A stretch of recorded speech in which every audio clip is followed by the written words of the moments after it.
in Thailand for the first DPC event in Bangkok, your hometown, Cyclops. How are you feeling? Yeah, man, it's always good feeling to cast in my hometown, especially the first time in Bangkok. This after this event is gonna create some new history of esports in Thailand for sure. And we are here, and the first match of the day was Team Secret versus Keen. This is a good one. Oh Keen my! very much underdogs, but they beat EG yesterday. We'll see if they can cause another big upset against one of the top Western teams. Well, Keen. That was a very good performance for Keen yesterday, you think? Like playing super aggressive against the team Evil Genius is one of the top contenders in this tournament. And you know, if you take a look at the Keen playstyle, you know that they are quite different from other Chinese teams these days. Because Keen is playing just like they are the Southeast Asian team right here. The diving like non-stop, going crazy for the team fight, and never think back when they go in. Yeah, so you like watching them then, because it is this constant aggression. Oh they love my. to fight. Yes. Yeah, it's really, really good to see, and I hope they bring it here today. I hope they're not scared, like, okay, we beat EG, but let's play safe against Secret. Yeah. They're against a Spectre, man. You cannot let Spectre farm. This hero will beat you if you don't pressure him. They just, you know, I myself, a Spectre spammer, I play more than 450 games of Spectre. I know. Yeah, so you know, don't want heroes coming to gank you. You want to just sit there free farming. Yeah, you don't want to give Spectre free farm. Okay, before the game starts, let's wait. But hey, are they just going to do some smoke right from the start? Oh, possibly. Oh, they put the Observer Ward on the middle lane. Doesn't look like we'll see any kills. Well, I'm kind of surprised that team Keen just put that Faceless Void as an off laner played by Dark, because normally they used to play by Mivius. Mivius is one of the best Faceless Void player in China at the moment, but it seems like they're just gonna switch role and heroes in this game. Let's see. They want that Void to deal with the Spectre. Can Void own Spectre in lane? Of course. 1v1. Maybe not so much, but he's going to have some help, I imagine. It looks like Leshrac is going to support bottom lane. And I think they want to just pick the Void for the Chronosphere this game. He combos well with the Elder Titan, sets up for the Viper as well. Oh, the first split turn. So they don't need Void to get farm and carry this game. They just want him to get his level 6 so they can set up with his ultimate. Yeah. Oh, top lane. It's a trap, Cyclops. They're waiting for this poor Razor. The fact that they have been Puppey playing Earthshaker, a hero that we haven't seen it for a long time, it just can create some big thing in here. Might be the first blood because Puppey is coming in ready for his Earthshaker. Oh no, dropping a feature already, trying to go back to the tower. Standing Mivius. It's actually Mivius. That's gonna be the first blood by the Frostbite, my Yapsaw. Wow. Very quick early kill here. Normally you see like 2 heroes doing that behind the tower, but the creeps don't even help him out because of the new changes.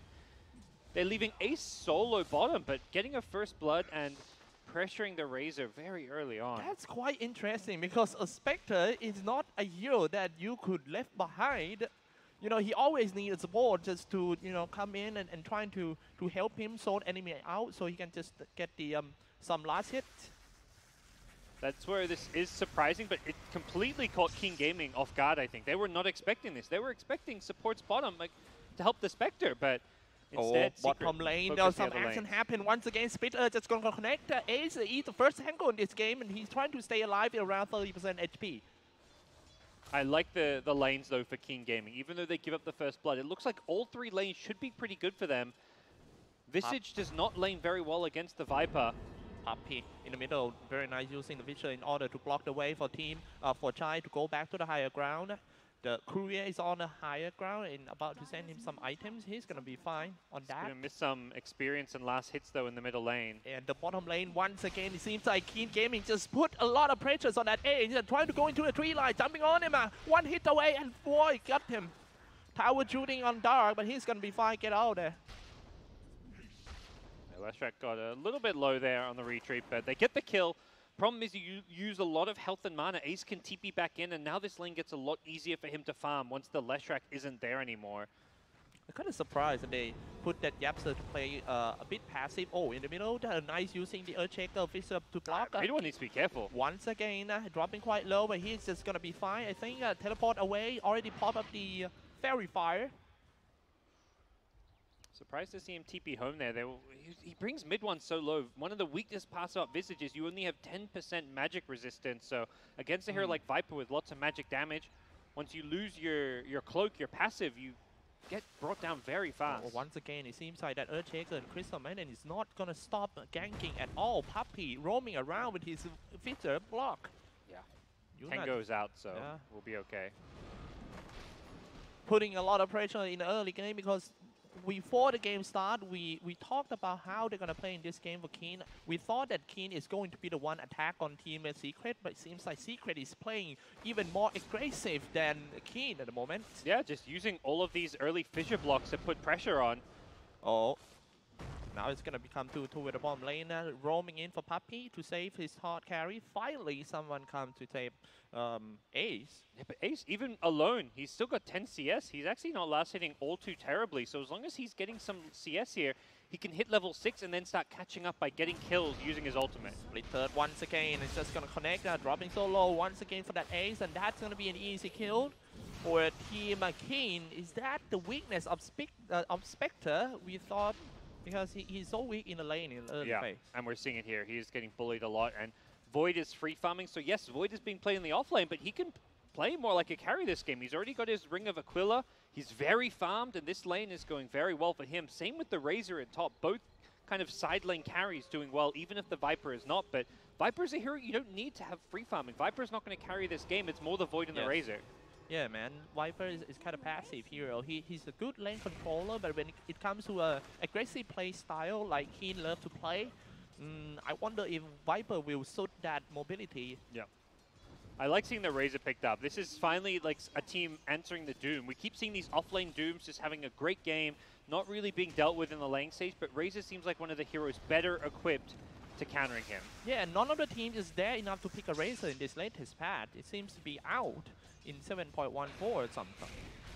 A lot of harass coming out here. Good job by Fada to cancel the salve using his Scorched Earth. Bottom lane, some action happening again. Echo Storm just gonna hit. Now it's in the tree line. Nice interrupt by that Visor by Puppey. They're just gonna retreat back, but it seems like Keen Gaming is not gonna stop. They're always going aggressive on that Ace. They don't want to let that Spectre to, you know, having a good life. Yeah, he's not happy right now. Even with the 12 CS he's got, he's had to buy a lot of regen. Has got 700, 800 gold, so we'll see what he gets. Bounty runes coming out. Puppey gets both of them at bottom. These 5-minute bounty runes giving team gold. Oh so my. Spectre's like, oh, thank you for the farm, Puppey. Go pick up some more, please. There's still both bounty runes up top, you know. These are being ignored. Yeah, some teams forget about the new bounty runes. Yeah, I think Keen kind of forget about that because it was so close to the 5 minutes mark just now, and they just want to go on that Ace while Puppey is like, oh, leave him. I'm just going to go pick bounty rune for the total gold earned then. Yeah, Razor gets one atop though on the way to the shrine. So luckily for him, he was getting harassed a lot, but with the shrine, he could heal up and go back to the lane. Should be a-okay against this Doom, unless there is some kind of rotation, which could happen. Doom gets level 6, Earthshaker goes up there. That's enough damage to kill a Razor. You know some fun fact? Yapzor, it actually has the highest KDA in this tournament. First place is Yapzor, and the third place is actually mid one. Okay, so Secret have done very well getting good kills and stomping their opponents. I feel like KG might switch their game plan to play a little bit passive. They still, what they do is only aggro in the lane. Yeah. Their support is not at roaming that much. Unlike Secret that have Puppey is here and there all the time. Yes, Puppey is moving all around all these lanes. He's been top, mid, bottom, now back to mid. This is likely a kill. The birds are there. Oh my, Speed Third on himself in order to stop the invade of Team Secret. Dropping quite low for mid one. Poison attack already. And here comes the Echo Storm, just one hit. They already got mid one. That was a good clean kill by Team Keen Gaming, and they might took this chance to push the creep lane. Oh, his birds though, he does not want to lose these. They're 100 gold. Yes. And he can't resummon them. He loses one. That's a very big loss to the Visage. Gargoyle. Gargoyle goes down. 1-3. Seems to be a very good early game for Keen once again, while having a happy time on top lane is Mebius on the Razor. Yep, so finally finds the 5-minute bounty rune. 7 minutes, 13 seconds in, it gets picked up. You think Yapzor, because the first match that they fight against each other in group stage, it was Yapzor who played Rubik, and they just Oh yeah. Oh man. I remember casting that one. His Rubik was playing better Sand King than the Sand King, but Yeah. playing a Crystal Maiden now. It's not quite as flashy, but he's been playing this, I think, his third game now. That game, oh wait, a Doom on that Razor once again and trying to retreat back into the tower. Was hit by the Fissure too, and Doom just trying to dive in. Now Tower shooting on that Doom, dropping low on that track. He's trying to stay alive. There's only one hit away. Fata still cannot find a kill. Now he comes back, trying to drop a spell, but he's getting kite there. Fata died without killing. Oh my, how he got away on that the track. Meanwhile, the bottom lane Dark doing much better on diving inside that Spectre. Use the first time Chronosphere and finish the kill on the Spectre. Wow, great use of the first Chronosphere with the Aquila treads. He has enough damage to get the kill. Very interesting Void build. He got 2 points in time dilation. Now he's going back for the time walk. Not something you expect to see. Only 1 point in the bash, but he still gets the kill. And great play up top. And it's a solo kill on the bottom lane by the Faceless Void, mate. He's got 49 CS and 22 denies. Right now, Keen Gaming are stomping the lanes in terms of last hits and kills. This is so rare to see Team Secret losing early game because when it comes to a laning skills, they are very, very strong. And right now, mid one in big trouble in the middle lane. Poison attack, and that's going to be another kill for Chai. But Chai was brought down by the Gargoyle. Yep. Crystal Main Yapster TP'd. I don't think he TP'd in time to get the experience for the kill. Not 100% sure on that. He's still only level 3, just now hitting level 4. The reason I think for Secret, their weak lane stage is the support duo. CM plus Earthshaker doesn't really pressure the lanes all that well. They had some nice ganks and rotations, but they don't secure farm. Ganking just doesn't seem as effective as, you know, getting a farm advantage in these lanes. So you may be able to, you know, threaten to get a kill here or there, but Secret weren't even getting kills. Yeah, that's only their second kill. It wasn't support. We expect to see something a Rubik Bounty Hunter Barodrum coming out from Team Secret to play, you know, a little bit more fight oriented. But we having an Earthshaker and a Crystal Maiden. It's more like a counter gang oriented one. Yeah. Oh, bottom lane Ace needs to be very careful. He hasn't got his Vanguard yet. Oh, top lane brought by already. The first time using Horn, it's just gonna come in for a last hit, and that might be the first kill of Ace. The 1-3 already. He finished off that Razor of Mirius. The rest of Team Keen Gaming have to retreat, but at the same time, creating space for the Dark. I don't know if he was watching his hero, but he actually dodged a Leshrac split earth with that Haunt. Oh, whether he was watching top or bottom, it's unclear, but very good time to go for a Haunt gank. Yeah, not only a dodge, and it's a kill too. That was very good play by Ace. The Leshrac Sun was like mid-cast, and he haunts out of there, goes to a lane where he gets a kill, and that's, you know, a really big boost to him. He's going to have phase boots off of that, so you have this bad start on Spectre. That's expected, but it's how you recover. You get level 6, you start using Haunt, you start finding kills, and then you can actually have a game.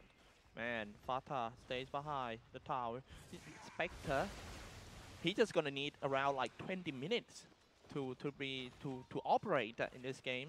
Right now, it's 10 minutes, halfway to go. He only got Brown Boot and a Ring of Health. Yeah, may finish his Vanguard here if he wants to. We'll see if that's going to be the case. Might have to go for Vanguard as a pub games because this game is so tough, man. Yeah, really. It's definitely a build that can work. Bottom lane, they're looking to Doom the Razor here. Yeah, a Doom and then coming out with Frostbite, hot and cold, up and you're low.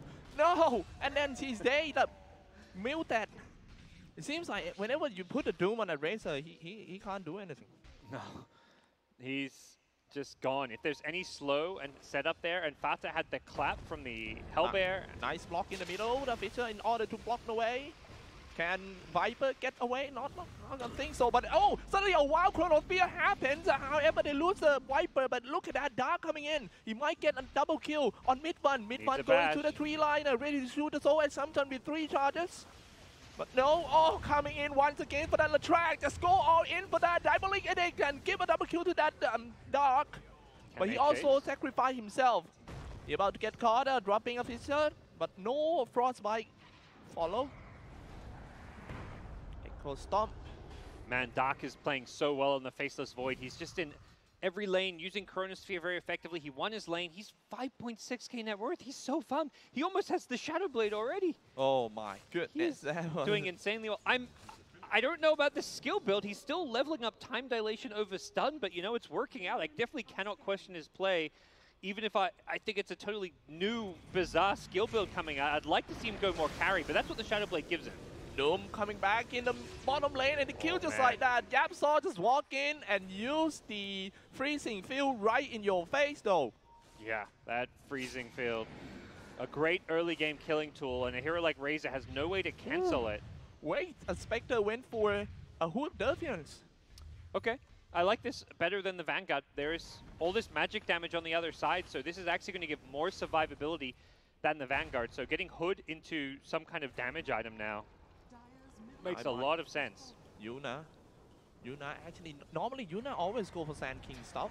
But now, oh yeah, Yuna about to drop the Hoopstorm, but he was stopped by the Frostbite first. However, Viper decided to go in. Earth Splitter just gonna kill. Mid one gone, and now they lost that Chai as well. The Gargoyle shooting on the Yuna. Gargoyle got Yuna. 9-9 game score right now.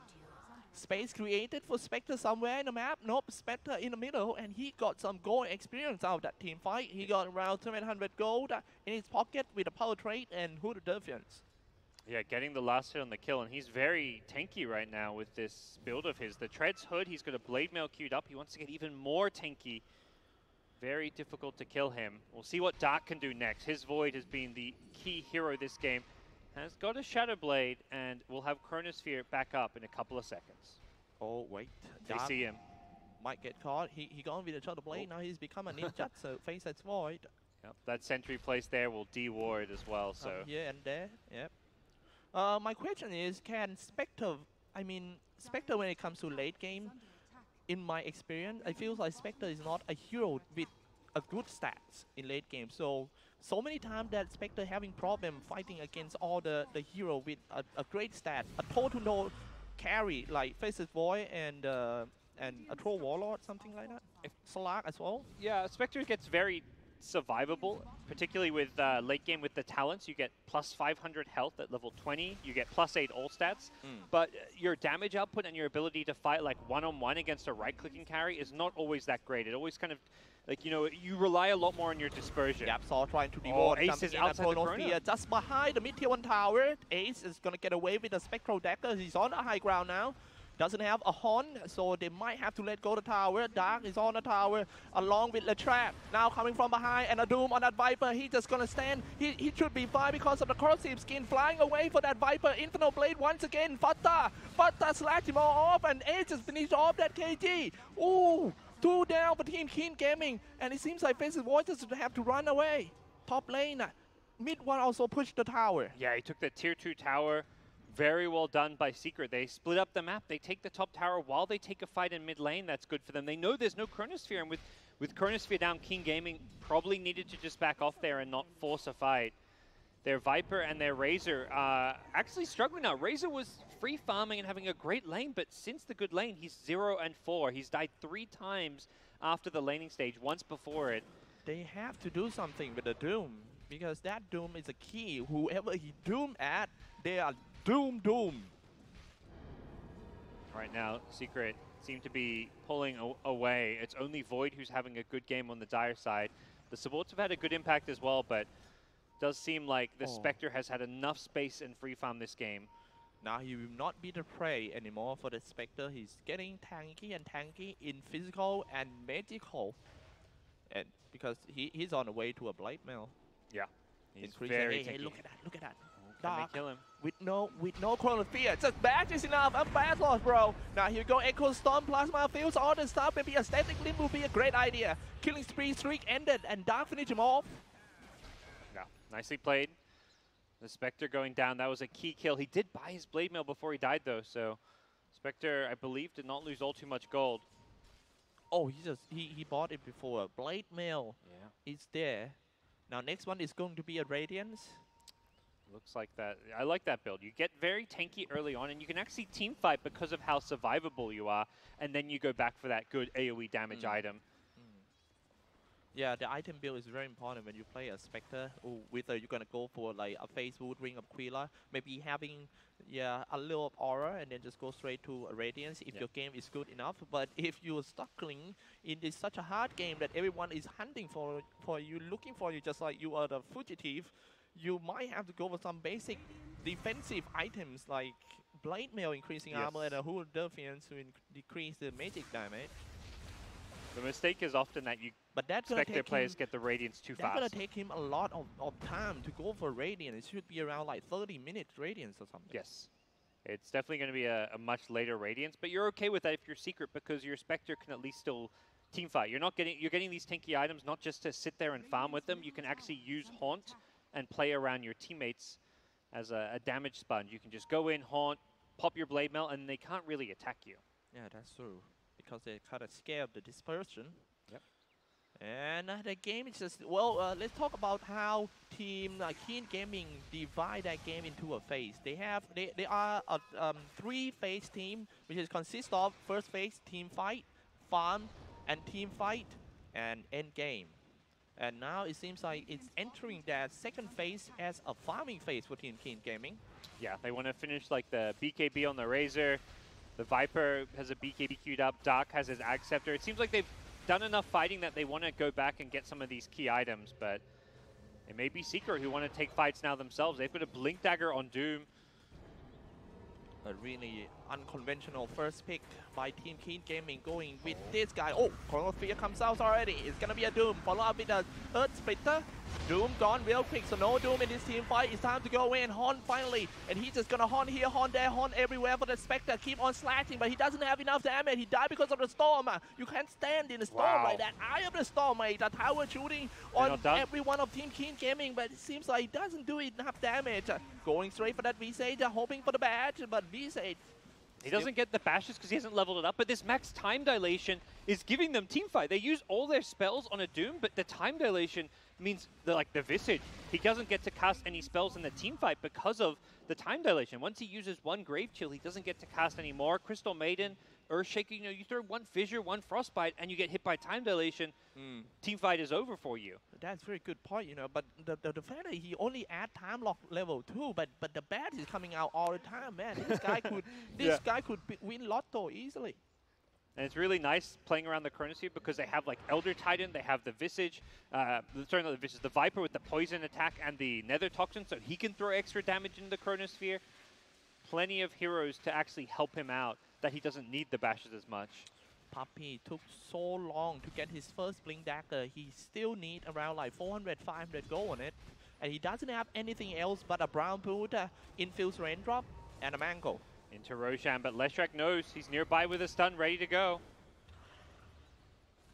Dropping half HP is already now. First drop the Earth Spectre, everything just hit Echo Storm as well, but jumping out and just trying to get rid of the support first. Leshrac gone, Jiang gone. Where's the race of team? Jiang bought back and ready to go for round 2. Ace is very low. Where is the initiator? I am looking at the faces for. He doesn't have a Chronosphere, so they might have to let go on the Roshan. It seems like Secret being lured out of the Roshan pit and jumping out to fight on the higher ground. Secret fighting. They have any visions? No vision, but they still manage to get rid of the Yuna. Now look at the river. 3 heroes of Team Keen Gaming coming in with doubling edict. That is a buyback. The track right there. Trying to crawl back to a higher ground for that Ace. He's gonna be fine. Stay behind the hill and just throw some Blink Daggers out on a Doom, a Viper. Now finally, how long awaited Chronosphere comes in order to kill them all. Everyone's just gonna buy back right there. Ultra kill for mid one, and that might be the first rampage for mid one though. Still keep on chasing Gargoyle, shooting everyone dark. Is that gonna be the first rampage of this tournament? Mid one on a rampage, and Ace right now being chased by the Yuna. Might be a double rampage on this one. Gaps behind. Nope. Now finally, it's Viper who's stuck in the middle team fight. The mid one is coming back, shooting Soul Assumption with a Gargoyle as well. That is another Yapsa kill, but it seems like it's going to be a series of mistakes made by Keen Gaming. Holy shit! How many kills just happened? That was so much fighting there. Everyone buying back. 3 heroes bought back on Keen Gaming, 2 bought back on Secret. Oh god. Absolutely insane fight. That is, you know, that fight right there sums up why I love the new patch, because, you know, the buybacks, they're so much more worth it now. You buy back, you lose your money, but you can actually get kills right away, and then you get money for those kills in full amounts. And what an I didn't even see fight. that one coming, man. Yeah. I thought it was like, hey man, you doing Roshan? Hey, how you doing? Maybe I'm just gonna grab a cheese, you get the 80, shall we? The Leshrac hit a stun, and then suddenly it was like, all right, everybody, gloves off, fists out, let's go. I thought Keen Gaming just gonna fall back since like Jiang goes down and die first, but Jiang was like, no retreat. Buyback and then just go in. Go, go, go. Void's Chronosphere came up just in time, but even with the 2-man Chronosphere, Secret's like, you chrono us, we die, well, we're gonna buy back, and now it's our turn to go run at you. Man, that is definitely a rush B tactic from Keen Gaming. Like, and they killed the mid one on the Visage, but he still had his birds alive, so he's able to just keep hitting people with the birds. So many gargoyles just now, Yeah. and we didn't even notice the damage of the gargoyle. His gargoyles were like the true MVP of that fight in some ways, and Oh god. mid one now level 15 has the double soul assumption hit. I like in a game where there's all this fighting going on, you definitely want the soul assumption. Oh, jumping in and Going trying bottom. to catch the support once again. Inferno Blade in order to do some mini stun and finish off by that. The Spectre and Fada got the kill with the Scorcher. Yeah, I think Secret are happy just to farm. That kind of ultimate is more a farming ultimate where it's like, all right, let's just kill a support and then have Ace keep farming towards Radiance. He's got 3,000 gold all of a sudden. Do you think the same? It feels like that team fight is actually tame team Keen Gaming down. Oh yes, it's given Secret a very big advantage. They've got Aegis, they've got this Spectre farming, they've got a 3,000 gold lead, and Keen Gaming really need to, you know, right now it feels like they took their foot off the pedal, but they need to kind of go right back on gas and go charging forward because... Come on, man, just go to the gas station. You have to go forward. You can't fight Spectre late game. I mean, yeah, you can fight with the Faceless Void, but compared the item comparison between Spectre and the Faceless Void, it's just Spectre is getting closer and closer to a Radiance right now. Oh yes. Void has the Chronosphere. They should just be fighting with this, and they are. They're grouped up as 5 at bottom, smoked up, ready to initiate. Gonna be another big team fight once again. Let's see how they're gonna open this team fight for Team Keen Gaming. I think Keen will be the one who started. Yeah, but looks like Secret know what's going on and back up. Puppey gets hit though. Oh, Papa the drummer already. The drummer is right here. Oh, throwing the dagger first, and now they get rid of that. Oh, the track. He actually can produce a lot of damage in Team 5 with doubling it and all spamming the split turret in order to save his teammate, but he always got caught first before the big team fight happened. Yeah, we've seen last fight, he was very important to kill off mid one on the Visage. His damage in the AoE, even as a support, is very crucial. It's even amplified further because of the Elder Titan. But going down there, and we'll see what happens next for them. The Void's probably just saying, let me just finish my Aghanim Scepter, because then I can spam the Chronosphere. That date of the track actually like toned the game down for Team Keen Gaming. Like if they go into that team fight, if they can aim some important heroes of Secret first, they can truly win if they can get like the Crystal Maiden and a Doom first. Yeah, the game definitely not over yet. There's only a 4,000 gold lead, most of which is Yapzor. His 120 GPM talent on Crystal Maiden, combined with the fact he's got 7k net worth. The cores are pretty even on farm. Just the one support who is accelerating. And for Keen Gaming, Ag Scepter on Void, they need to start using Chronos. Void does have to play careful because this Orchid on Visage is the direct counter to what Dark has. If he gets silenced before he can Chrono, before he can Time Walk, then he's just taken out of the fight. Oh, yeah, that's going to be quite hard for Keen Gaming. One interesting fact about this one is the mid one and Ace are having the highest XPM experience per minute in this tournament. The first place is mid one, who playing mid, and the third place is the Ace. So don't worry about the levels. Secret always got some levels, got some skills too. All the kills they're getting this game, we're seeing a lot of levels and experience going there. Even the supports, like Yaps are level 15 already. When you're playing these games with lots of fighting, there's lots of levels going your way. Nah, the game is just... This game has slowed down a lot, and that's very good for Secret, because they're the ones who want to get a Radiance up. The only positive of this for Keen is the Aegis will expire, and perhaps that's kind of what they're waiting for, as they may look to make a move now with that Aegis down. Aghanim Scepter already. Double damage on Void, doesn't find anyone. Yeah, this one gonna be interesting. Just go in. Let's see the cooldown of the Aghanim Scepter. Scepter cooldown is 60 minutes. Oh, I'm sorry, not 60 minutes, sorry, 60 seconds. One Chronosphere per game. Yeah. Better make it count. You better make it count. Maybe like 6-man Chronosphere, you have to do it. So 60 seconds. He sees the Doom at bottom. Hey, might be a surprise. He doesn't want to go for it. Doom is too tanky for him? He could probably get the kill with the Elder Titan ultimate, but 2.4k HP. It's using 2 ultimates to kill a Doom might not be worth it. And he has the ice armor. I love this creep from Fata, making them even more tanky. So he's going to keep this on himself, and if he gets Doom, you know, he has a lot of extra armor to survive with. The plus 8 armor combined with 2.4k health should be enough to live through it all. Okay. Here goes Secret. They smoke up. Spectre has Radiant, so he can haunt in. Yep. Right now, it's just Secret have to stick as 4 and trying to fight as many as possible because Spectre is so ready for any fight. Creating chaos is the key of Spectre in team fight. Now Puppy seeing the targets already, but unfortunately that Fisher cannot block. Yuna Is he getting gonna escape? frostbite. Oh, it's a long no. TP. A very nice stun coming out from mid 1 and finishing with a soul assumption. It's unstoppable already for mid 1. Yeah. Not sure he would have made out anyways, but TPing to the same tower as a teammate meant it was going to be such a. He was like watching his clock, like his watch, like, oh man, 6, 5, 4. Come like, on, what man. is this? You know, just TP down like the first guy. There you go. Oh, getting blocked once again. On point this one for Earthshaker Fisher, trying to split out on himself in order to stop Father from attacking, but it's just not going to help.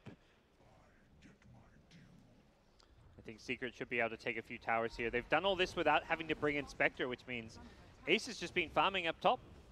He's perhaps the hero you should be ganking if you're King Gaming. There's Spectre who's alone, who wants to haunt in. Try and punish him.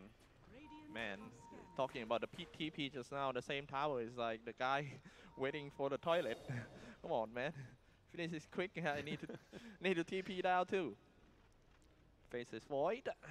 On his next item is a Black King Bomb. I'm not sure is that going to make the big impact on this one. Can they kill Ace at mid? He's alone. Can he? With some teammates helping, probably can. Oh, a badge already. And here comes the increasing duration and decreased cooldown and team up with the Earth Splitter. And that's going to be it. Where is he? Where is he? He's gone. He's right here with his teammate with an assist. Leshrac wants this kill though. Oh, Leshrac. That's a big kill of Leshrac. The Electric Hordes got a lot of experience of killing that Spectre alone. But right now, they're going to lose a one tier 2 tower as no one from Team King Gaming looking to defend. Pick up the regeneration in the middle for the Faceless Void, and if he come back, I'm not sure how long, around 25 seconds for the next Chronosphere. Yeah, they're going to go push high ground with the Gargoyles. They push very, very fast here. Visage is a very strong pushing hero. Plasma Field trying to clear all the creep wave first. The Gargoyle is quite tanky. Back off for now. Void's Chronosphere is coming back up because of the Aghanim Scepter, but the problem's starting to become they don't have enough damage in the Chronosphere. The Elder Titan ultimate is perhaps the one way they can kill somebody, but both Viper and Razor have fallen off in terms of their damage output. 12k ahead. Seems to be a very bright game for Team Secret at the moment. Are we gonna see something that make the game momentum change? Well, this is it. King Gaming are hoping that this is the momentum changer. They smoke up, looking for a fight. It's gonna be mid one. That is a very high bounty hero over there, but mid one is so hard to kill. And maybe a Chronosphere follow up with all the teammates of Team King Gaming just going one on that mid one. Dropping low already. They got the mid one. 7 kill streak ended. It's time to go for more. Fatah jumping in with the Black King Bar, but he was sucked out by that static link. However, Leshrac always goes out in a team fight. When the Earthshaker Echo Slam comes out. What a base play to fight for Team Secret. It was a small area, and he just smacked it down for that Earthshaker. Now the race of Team King Gaming dropping quite low. Yuna straight back with the Earth Splitter. Oh my god, what a crazy team fight.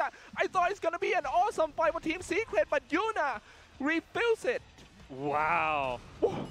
The Earth Splitter at the end, and the Spectre just came back in and died. It was the Razor who had a lot of damage stolen, who just isolated the Spectre and killed him off.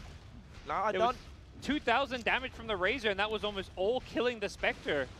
I don't know what happened in this game anymore. It seemed to be a very good team fight. You see, right? Like, come in, we done like, oh my goodness. Down 12,000 gold too. They're just like, no, we don't care. We're gonna go for it, make some big play, and they were so calm and very composed about Team King Gaming. They didn't even scare about getting done by that Earthshaker. If I were them, I'm just gonna retreat and let go. But Yuna just keep the secret weapon for the last, and he just wiped them all. Really nicely done. They're gonna get Roshan, which is Aegis and Cheese for it. And suddenly 12,000 gold lead becomes like a 6,000 gold lead, and with Aegis Cheese, King Gaming can go fight again. They've already got Chronosphere back up. They just want to shrine together and perhaps make another move. And this is just the first game of the series, God. Very action-packed, man. Definitely gonna be 2-1. Do you think? It feels like these teams are pretty evenly matched here. Oh, Keen yeah. Gaming's draft has just come together so nicely with the Void having such good synergy with his teammates. Keen Gaming, like I always say that their hard carry, the guy who playing Racer is the product of the youth academy of Team Keen. They have a small team named Keen Luminous, and they promote the hard carry up. Actually, on that day, on the grand finals day of GESC Thailand qualifiers, if I'm not wrong, I think the ex hard carry is having something to do, and he cannot come that day. So no choice for them. Let's promote this guy from a young team. Let him play in the finals day, and that guy actually brought Team Keen Gaming to Bangkok here. Yeah, they won 3-0 against LFY off of his back. LFY, mate. Yeah, good team who got 3rd place at TI. Yeah. Very promising young player, and we'll see how he can do here. He's done very well beating EG on the main stage with some great Phantom Lancer plays. Here he is on the Razor. Well, after to see them play this game with Secret right now, well, they have a long, long road ahead for Team Secret, Keen they Gaming. smoked up. They want to initiate with the Doom. Maybe they Gem wanna on Fata. attack on the sideway. This might They be want to Doom the Void, but it goes on the Viper instead. Viper first, but Viper gonna be fine upon the Black King Bar and Plasma Field, trying to zone the rest of Team Secret He's out got in order to Aegis. save that Viper. Viper just gonna pan back full HP, full mana, but however, Secret finish off the Elder Titan, so no more AOE, Ultimate, and here we go, Chronosphere, Blue Dome comes out, dropping quite low for Spectre. If they can get rid of Spectre, then it's gonna be much easier for Team. Finally, Echo Slam comes out, and dropping so low, they get rid of the electric horse, but the Puppy also goes down too. Viper looking very strong. He got around 80% HP and spamming the poison attack on that V-Set, but V-Set got away. It seemed to be the victory of Team Keen Gaming in the end. Wow, these big team fights. Big. My. I mean, my MVP of that fight is the Leshrac. He cancels the Crystal Maiden ultimate. If that CM freezing field goes off, Keen Gaming get wiped there. What a good job by Leshrac to hold onto his stun, make sure they can cancel it, because CM blinked behind the Chronosphere. The Void couldn't do anything, and yeah, that was a very good point. You good thing you point out. That was a very good split earth in order to stop the disaster that gonna happen to Team Keen Gaming. As far as Secret go, the Doom, you doomed a Viper who had Aegis there. That is not the best target for sure. Void was in the trees though. He was hiding. He was positioned so well, and they made it so that the Doom had no choice really with his ultimate. I think he's better off holding onto it and just not using it on the Viper. Just hit him with like an Infernal Blade, but in the end, Secret. It was a one-man Chronosphere though, but it's just worth it anyway. It kills the carry though, yeah, the Spectre. The carry. The Spectre is actually the hardest one to deal with. Now look at the bomb lane, and that's going to be another Puppy falls out by that Mevius young boy from Shanghai. And they are getting kill after kill here. Void back alive. He wants his BKB because this Orchid proving to be pretty troublesome. A Nullifier to go with it. Yes, in deep Bloodborne. trouble. If he kind of stuck in an Echo Storm, then just gonna follow up with a Split Earth and Earth Splitter. Split Earth, Earth Splitter. Oh, everything split, and that's gonna be the S who split it. Wow. Cracked open. The Viper with the break, the Nether Toxin. He just melted. He may have to buy. If he buys back, though, Secret could take this fight. But the problem is there's still a Chronosphere. Dark is ready to go. Jumping in with the Chronosphere on two. And lock down the V-Set and the Blue Dome and spam on the spell. V-Set, the core hero goes down. And he's just going to spam back. Maybe it's time to aim for the tower. Tower, tier 3 tower shooting on him. Dropping quite low. So already Elder Titan standing in front, taking damage from his teammate. A Doom and a Razor to clean them all off. It seems like Team Secret is going to hold the high ground. With the Echo Slam comes out. A double kill for Yapson. The rest of Team Keen Gaming just retreated. Oh, that's the buyback from Secret. You know, you get too excited. They're a young team. You know, we talked about their inexperience, and that's one of those moments you have to respect the buybacks because Spectre buys back in and completely destroys them in that team fight.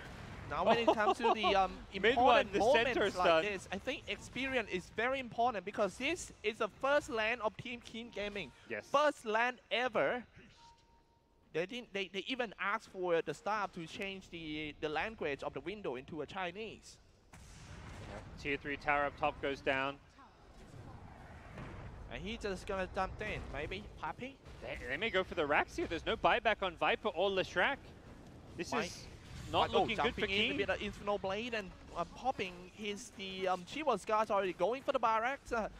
it looks like that overextend team fight might cause them a buyback. Oh, he got the blade mail off Chrono though. Fierce already, and somebody buyback. It's gonna be a Razor and Earth Splitter in order to slow that down. Spectre might have to retreat. He's dropping so fast. Spectre, it's a dieback though. I think. Oh, no buyback for Ace already. Earth Splitter, in order to stop. Nope, not gonna make it. Oh, luckily that's all Secret lose. If they lost more than that and they didn't have buybacks, it could have been very, very bad for them. Even 35. someone like Mid One didn't have buyback. They saved the racks. Yeah, they saved it. Oh my. Can they get a Roshan out of it? No, that's still not back for another 2 minutes at least. 48 minutes parts, and it's just fighting every single minute. The big team fight, 5v5 is countless in this game. This has been such a fun game to watch and cast. Yes, and it's not done yet. More big team fights coming. Yapster has a BKB on his Crystal Maiden, which, okay, we'll see how he does there. With the BKB, it's very hard to stop his ultimate. Only the Void, the Void Chronosphere, perhaps the Elder Titan if he hits him with the Earth Splitter. Their options are somewhat limited.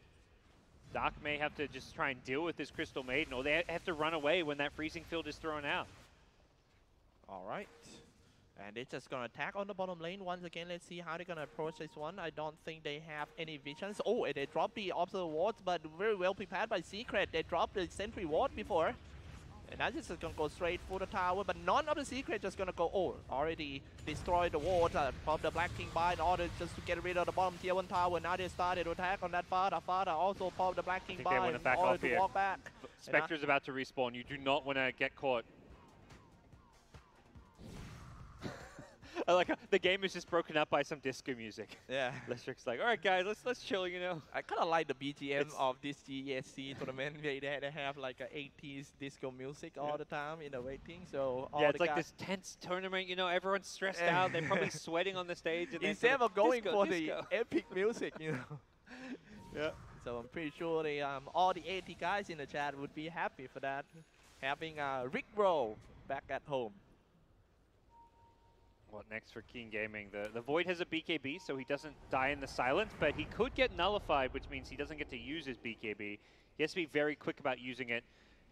All 3 carries with BKB have to make sure this nullifier does not catch them by surprise. All right, and that's the region rune right there. It should be around like 4 seconds for respawn. What? So fast. Keen Gaming will see it though. Man. Both teams will see it. This next team fight will be very, no, wait, it changed. What happened? It said 4 seconds it will respawn. Now it's 1 minute 17. Okay, never mind. Oh, false alarm. That Roshan. Full once again. Now they just scaring on top and trying to taking control of the Dire NC, getting ready. It seems like they're trying to zoning the zone, the area around here in order to get ready for the Roshan pit. Gem on the Void, and here they find each other. A Doom on that Viper, but Viper popped the Black King by, trying to walk back. It seems like Keen Gaming don't want to take any risk in this team fight. Doom was used. That's 140 seconds with no Doom, so Roshan's going to be respawning, and one team, Secret, will not have an ultimate. Doom being a very big one. Half HP already for Viper. He's not going to go back to the Fountain regen. Does he have any urns? They're out of urns to heal him up with. You don't really want to have to go back to base here, but it looks like he feels like he has to. It's time to fight for Team Keen Gaming. No Doom, ladies and gentlemen, and Dark is ready with his Chronosphere. Oh yeah, they may just have to lose Roshan here. Ooh, Roshan in 10 seconds away. They might not scout it though. Oh, they're gonna catch mid one. They see mid one walking. I'm not sure what is he doing. Maybe, oh my goodness, they're gonna stop in there. Might win. No, the Spectre's dying though. Down so fast, and Spectre just hauled down. Everyone just got a BKB, just powered the Black King bar, but Spectre still taking a lot of damage from Team Keen Gaming. And then here comes the AOE super strong spell with the Echo Slam. But once he dropped it, he dropped out. Now in the middle is actually a Viper. Whoever can buy back, just buy back and come in and help. Viper finally goes down, and Zero in the buybacks. end, it's Keen Gaming gone. They got so excited seeing the Visage, they just threw a Chronosphere. They didn't need to, really. He was completely alone. They should have been a bit more patient, perhaps waiting for more than one hero in the Chronosphere. Is that actually a bait? I don't know if that was the intended plan, but it worked out that way. Secret knew they had buybacks, and they could just, buy back, re-engage, and it worked out perfectly for them. I think Keen Gaming, They rushed things a bit there. They didn't have to worry about a Doom. They should have just waited for a better initiation. Viper also wasn't there yet. They didn't have one of their heroes because he was still coming back from the fountain. At first, I thought it was an easy mistake made by mid one. I thought he was going to go for it for a second there. He looked like he wanted to. Oh man, that is actually turning the game tie around in favor of Team Secret. Now they are ready to go for the high ground, whether it's going to be mid lane or top lane that doesn't have the top tier 3 tower. Spectre has a refresher now as well. Okay, no, he's going to give it to the Doom. So double Doom for this upcoming fight. Here we go, shooting with the gargoyle first, and just gonna send the guy who has the Aegis to attack the tower. The Radiance Aura is very important, jumping in Chronosphere onto the catch the core hero, which is Visage and also the Earthshaker, but however, Spectre is inside trying to zone Team King Gaming back. Sparta already get rid of the that Latrak. Now let's take a look at the fight in the front. Dark goes down without buyback. That might be it for this one. They're definitely gonna lose at least one set of barracks. Just not having buybacks in this late game is really being punished here. A Secret bought back in the last team fight to make sure they win it, and now they get Roshan, Aegis, Cheese, Refresher. They just charge forward. Doom has the Refresher shot if he needs it, but he doesn't even need it right now. Oh man, just a small mistake made by Team King Gaming. Once again, that they got so far, not so far ahead, they slightly ahead in the middle game, that they got more chance to win this one, and then just one mistake in a team fight. A very close game. They had the one big team fight spell, the Chronosphere, that they had to, once it gets to those late game scenarios, try and find more than one hero. Whereas Secret, they have a Doom, they have the Earthshaker ultimate, they had the CM with a BKB ulti. You don't talk about like a CM ulti much, but when you have a BKB, Aghanim Scepter, you have to be scared of that CM freezing field. Multiple times, Yatro was helping win them team fights. Yeah, and also all those slam dunks from that Earthshaker just changing the game tie so many times. He timed it perfectly for that puppy to jump in and use it effectively along with the CM freezing field. That's going to be a really AoE disable spell. Very strong one on that. Yeah, very exciting, fun game here. Very looking forward to game number 2. We're going to come back and be here with the panel to break down our first thrilling game number 1, so don't go anywhere.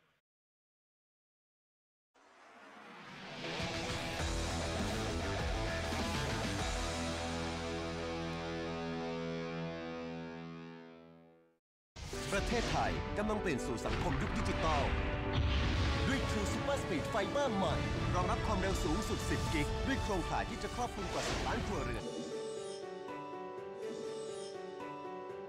เพราะเราทุ่มเทและพัฒนาอย่างไม่หยุดยั้ง True Online เน็ตบ้านยอดนิยมที่คนไทยมั่นใจ True Online เน็ตบ้านยอดนิยมที่คนไทยมั่นใจ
Welcome back to GESC Thailand. You're joining us in the middle of our first semi-finals. Team Secret took the first game against Keen Gaming, and it was a battle from beginning to the end.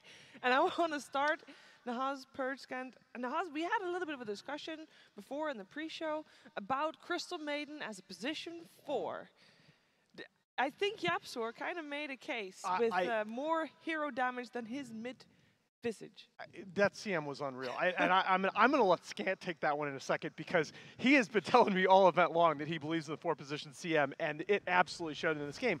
I just think this is one of those drafts I think we should break down for 20 minutes, because there were so many interactions that came into play. But the draft concept by Secret, to me, is what won this game. They said if we can play even for the first 20 minutes and look at the time on the clock there, then we think we're going to have this long period of time where one mistake from Keen and we can end the game, and that's what happened. But man, oh man, the CM in this game, Scant, you want to take these stats? Because it was unbelievable. Yeah, the damage he dealt, 21,000, more than a Visage. Visage is actually like generally considered to be a hero that's all about high damage outputs. You know, you've got the double nuke talent as well. He does get a rampage here though, mid one. I mean, let that sink in though for a minute. I mean, this is a rampage by your mid Visage, beautifully played fight by mid one, and for the game, the CM does more damage than this, okay? 4 different freezing fields that did 1,500 or more damage in fights. Yeah, she's got really low cooldown on both her nukes. They also add up to quite a lot of damage throughout the game. The freezing fields do really well. I will say that in this particular game, there wasn't much that could interrupt the freezing field even before she got BKB, which does help out. But the reason I like the hero as a 4 is mostly because, firstly, I don't like it as a 5. I think it's too fragile as a 5. And secondly, I think it just does, the damage just does scale exceptionally well. I really think, like, I give Keen Gaming a lot of credit, because I thought after that rampage from Secret that they were pretty much out of the game. They had 2 fights at 31 and 34 minutes where they just outplayed them. No, wait, it's not this one. No, this is the fight where I think this is what I was talking about. This is the one mistake. Keen Gaming see the Visage alone, they get a little bit overexcited, they have that one-man chrono, and it sets the stage for Secret to just clean up. Kevin, I feel like we haven't covered, there were a ton of really interesting interactions, right? Honestly, you were talking so much off camera about there were so many interesting interactions in this game and the way the heroes countered each other. Yes, there was a whole lot of the rest of the game other than Crystal Maiden. Like, I think we haven't even touched on Keen Gaming playing well, and I really do think they played really well that game. I think their draft was excellent. There was a lot of matchups that were advantageous. Viper normally looks like kind of a mediocre hero, but against Spectre it matches up amazing, just because you're applying 2 sources of slow with your first skill and your ultimate, and you drop another Toxin, Spectre loses his passives, and you can usually kill him right after. Obviously, who was Ace had a really bad laning stage, but they were able to at least stabilize a little bit with some early items, like he went Hood and Blade Mail, so he sort of did stuff. I just think Keen, what they needed to do was have a little bit more farm potential, perhaps. Like the Void with the fast Shadow Blade I thought was nice for setting up Chronos, but going Ags afterwards, it took so long for him to finish that item, and until he finishes it, he has no extra benefit. He's literally just a Chronosphere. I maybe would have liked a transition item, even if it's like a Yasha or some Mask of Madness or something, because it just felt like he didn't do anything, and there was so much game where they're just waiting for a team fight. And like the Elder Titan was amazing too.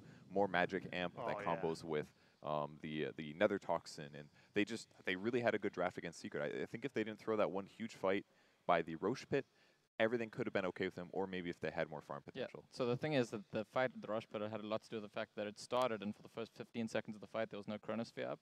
And so one weakness potentially in Keen's draft is that they depended so much on the Chronosphere.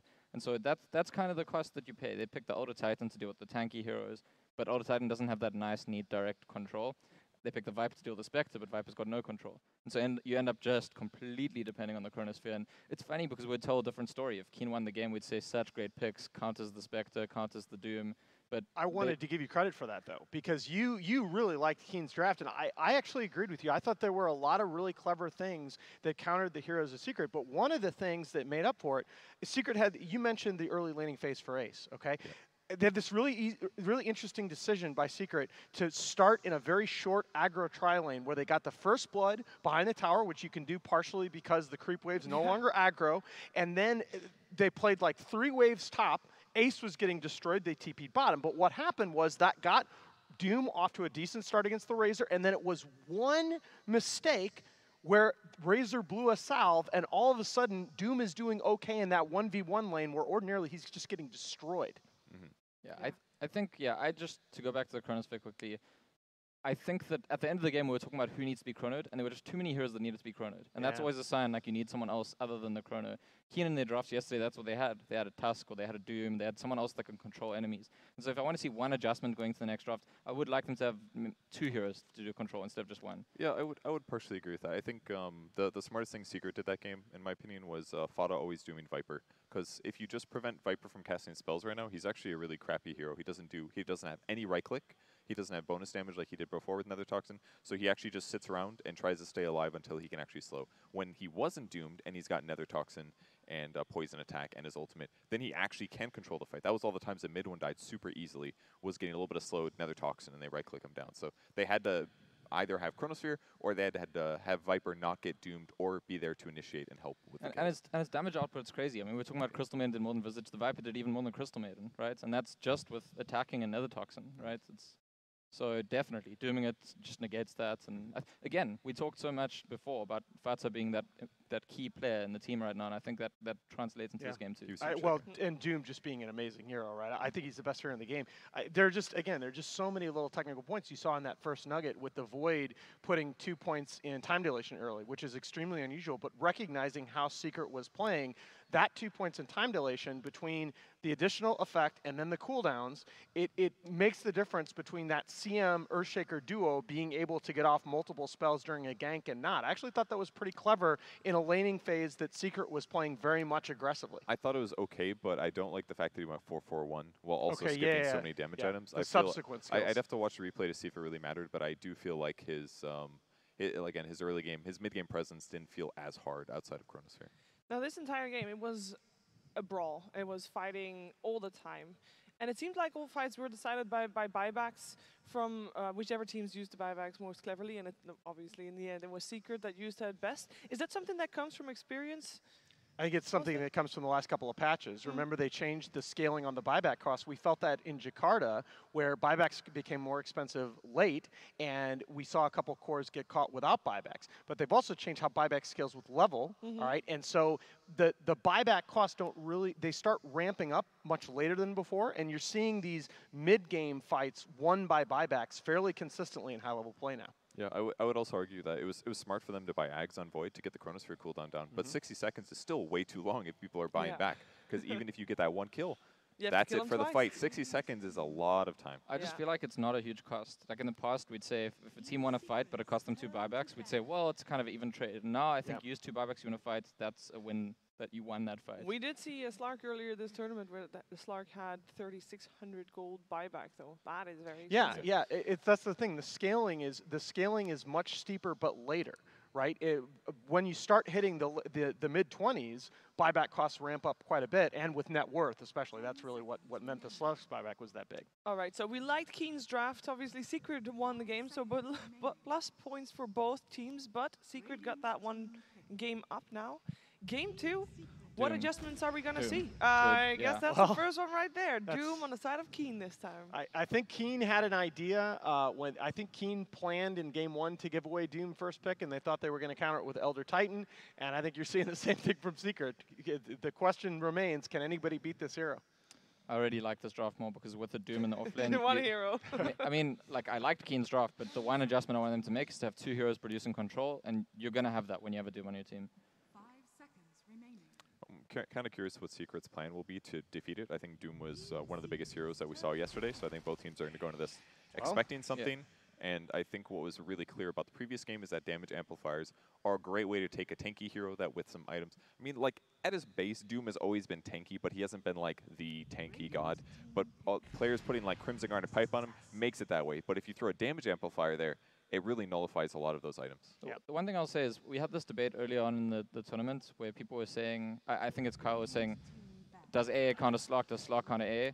Like, yes, you can make Doom less tanky, but one Infernal Blade like almost kills AA from 4 HP. So well, but it is important, though, because so much of what we've seen in the last couple of days from these Dooms, the reason they felt OP is that they get this Pipe Crimson Guard, turn on Scorched Earth, they're running into these fights, and you're running into 3 heroes and you can't kill them. All of a sudden, if he's got AA Blast on him, even if he dies, they can kill him. And same with Cold Feet follow-up. Stunning him for 7 seconds means he's not walking and using his movement speed advantage to continuously chase people down and apply Infernal Blade every 4 seconds. So I think A actually works here pretty well. It's a lane amplifier. It is a mid-game amplifier. It's a burst hero. If they can get those initiations, then they should be able to pick off core heroes.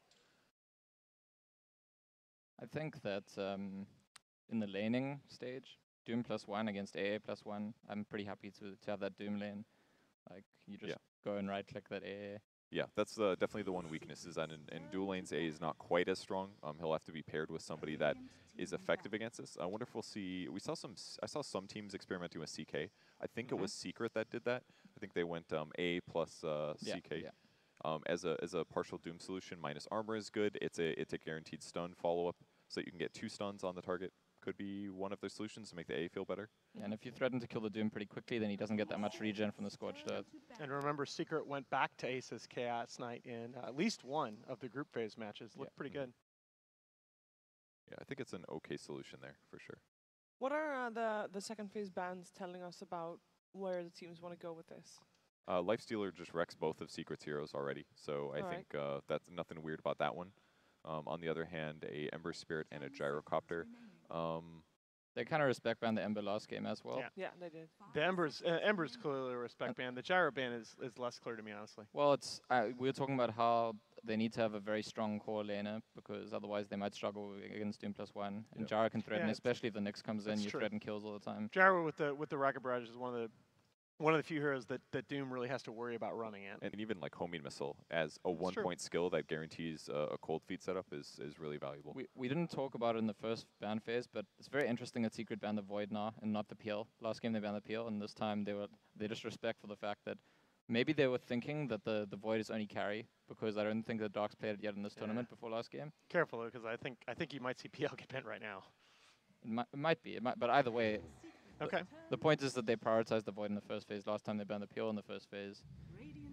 I feel like with the Sand King ban. Oh no, they're gonna take it. Okay, and so that, by the way, is another change there. That second pick now gets the ban into pick going into the second phase, and I think you just saw it really come into effect where they decided to ban the Sand King and pick the PL. Yeah, it's like they had 3 bans essentially in a row. I feel like they want to make sure that they have the initiation advantage, and they don't want to have to deal with very good counter initiators. It's one of the nice things about having is that if you're the initiator, you should be able to kill 1 hero. And now PL is even more survivable in this game.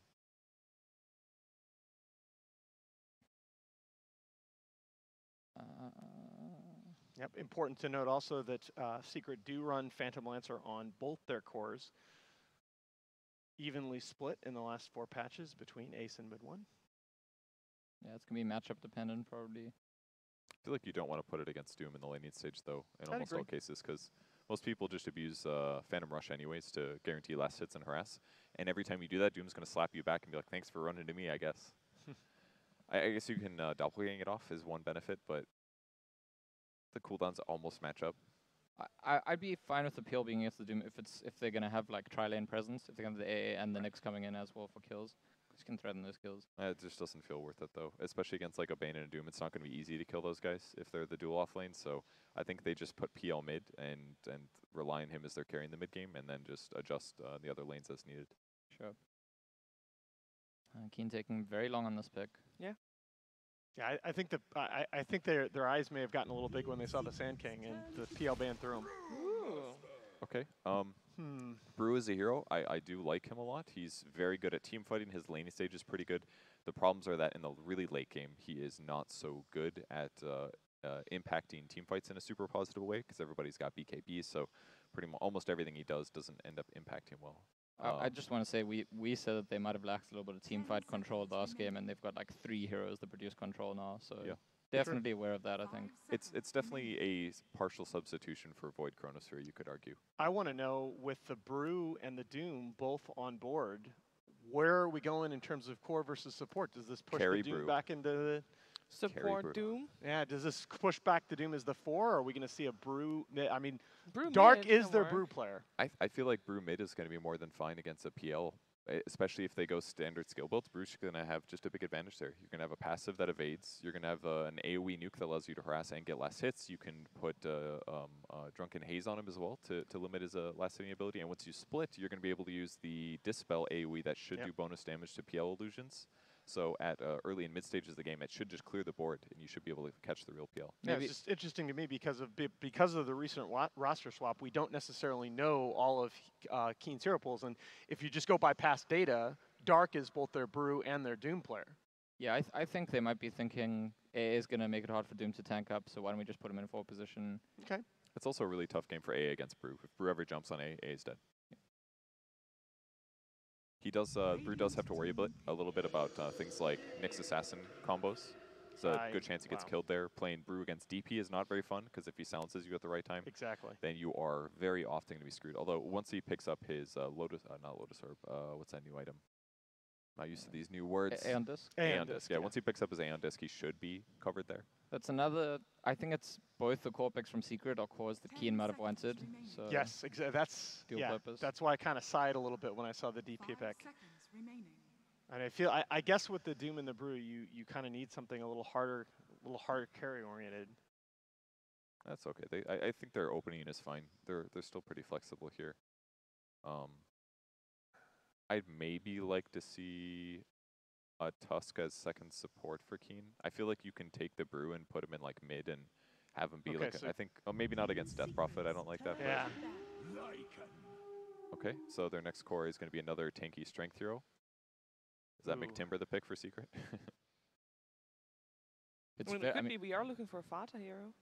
Secret needs something to like stop Keen in their tracks because Keen have this draft that's just going to charge at you. Like all three of those Doom and Brewmaster and Lycan run at you, and if your response is to run away, they're going to catch you and they're going to kill you. But I don't think that matters. I think you have decent enough team fight with okay, the PL is vulnerable to that, but PL is elusive, and then the other three heroes can put together a pretty decent team fight. I mean, firstly, I think it's very hard. Like, this game's actually very hard for AA. AA is going to be ripped to shreds in fights. That's why I just thought, I was like, I don't want to play AA this game. No, I don't want to play AA this game, but I think AA, I mean, it's the classic, you had one job. I mean, your job is to get your blast onto 2 or 3 Keen heroes, and then I think you die. Yeah, and then you die. But so what? Yeah. Like I like the idea of, I don't know if Secret could get like a Earthshaker or something like that. It's just like a hero that stalls AoE control. They need some kind of other stun. It can't just be Nyx Assassin because a lot of times Nyx is going to be initiated on any hero that sets up the Ice Blast. They need some other way to stop the run at you. Yeah, I'm down. I'm down with Magnus. I'm down with Tide. Even Underlord feels a little. I think Underlord. Would be. Yeah, Underlord I think might be the best of those. It gives the AoE control. I'm not sure if it fits into the overall draft just yet. Yeah. Well, that's okay. Yeah. Well, Keen speaks English, or they're just as good or better than us and know what to pick. I really like the puck. I mean, we were just talking about how they've got Doom and Brewmaster and Lycan who want to charge at you, and Puck's is really just gonna punish you if you try to run out of the core. Where's your damage? If Lycan is vulnerable in lane, and if he gets shut down, where's your damage in Keen? What's the sustained damage? I think they've got plenty. They've got chase, they've got run at you heroes, and they've got anti-mobility with Puck. I think this is like the scariest crap for Secret to look at. They need to be able to stop their opponents from running at them. They do go for the Timber Saw, which is going to allow them to at least have him up in front. If he can take the brunt of this without necessarily being doomed, then that will give them the heroes like the ability to sit behind, and Nyx to sit a little bit behind and look for those openings. But Nyx is the only stun. Against the Lycan, against all these heroes running at you. I favor Keen's draft again. Okay. No, this is one of those where I want to be proven wrong. Keen Gaming have been proven a lot of people wrong the last couple of days. I think this is a pretty sizable outdraft by Secret, though. I think I'm gonna go with Keen because it's a Doom support. If Doom's the Timber Saw, I feel like they can deal with the other 4 heroes on Secret's team. All right. Let's see if they can even the score, if they can make it 1-1, or if Secret just paves their way to the grand finals. It is over to a commentary team of Cyclops and Gods. Thank you again, Shiver. It's time for game number 2, Cyclops. Yes, sir. It was a fantastic first game of the series, and I can't wait to go into the game number 2, especially in the draft from both teams. some maybe more standard heroes. Last game we saw like CM, Spectre. This time Secret, you know, PL, Death Prophet. A bit more normal in the metagame heroes. A bit more normal, but we might see some fancy move from Timbersaw and Puck right here. Yeah. You know, especially when played by the world-class player, we're gonna see like a lot of like woo, wah, all this stuff for sure. And we are going into the game already. Yep, should be a good one here. Secret, you know, one game away from being in the grand finals of Thailand. Yes. They already secured TI, so maybe the pressure is off now. They can just kind of play, enjoy themselves a bit more. But they also want to win. There's $300,000 up for grabs. Yes, sir. Should be a fantastic game. In the game, all right, let's do some quick intro before the fight, because I believe the fight will come early. KG on the Radiant side, Dark on Brewmaster, the Jiang on Bane, Yuna on Doom, position 4, and Chai on Puck, and also Mevius on Lycan. And on the Dire side, we've got Puppy playing the Ancient Apparition. He's going to, run into several heroes here. The smoke pops, and he is revealed. We'll see Yapsor playing the Nyx Assassin, Ace on Phantom Lancer, Fata playing the Timbersaw, and that leaves mid one playing the mid Death Prophet. Oh, Death Prophet.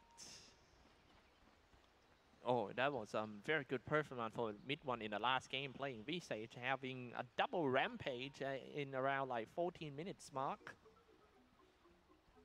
30 seconds. Dancing around with the disco, this Kung Fu Master, Brewmaster is going to solo on top. Not gonna be solo. Seems like it's gonna be a 2-1-2 lane. Doom, Brew, quite hard lane for Team Secret. Do you think? You know, there's one thing King Gaming does well. They always have their good cosmetics, all the latest. Something China does better than the rest. But here we go, fight at the top bounty room. Yeah, the bounty rune is very important in 7.15. That's why everyone just gonna go for the bounty rune. Dark might sacrifice his life for the bounty rune as well. And that will be the first blood fast once again, just like last game for Team Secret. Yeah, having the 3-hero trap there.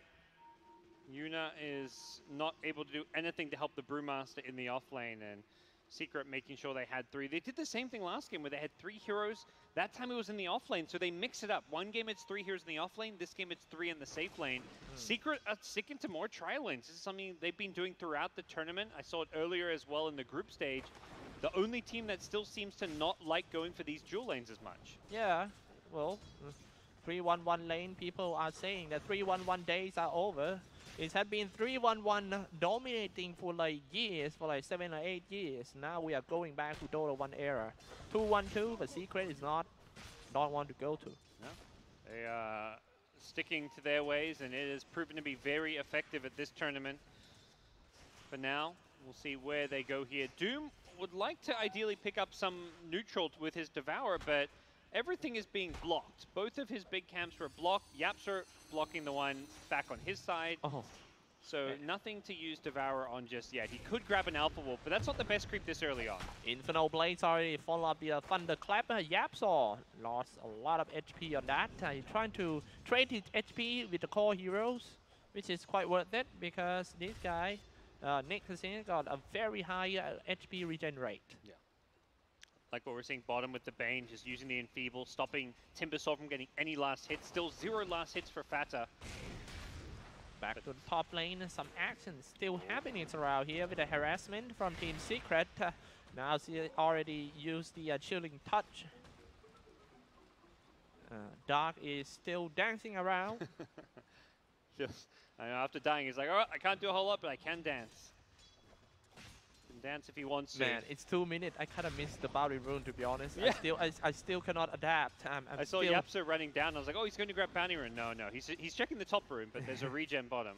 I'm still missing, like, oh, wait, now. Spirit Land comes out along with an Impelled.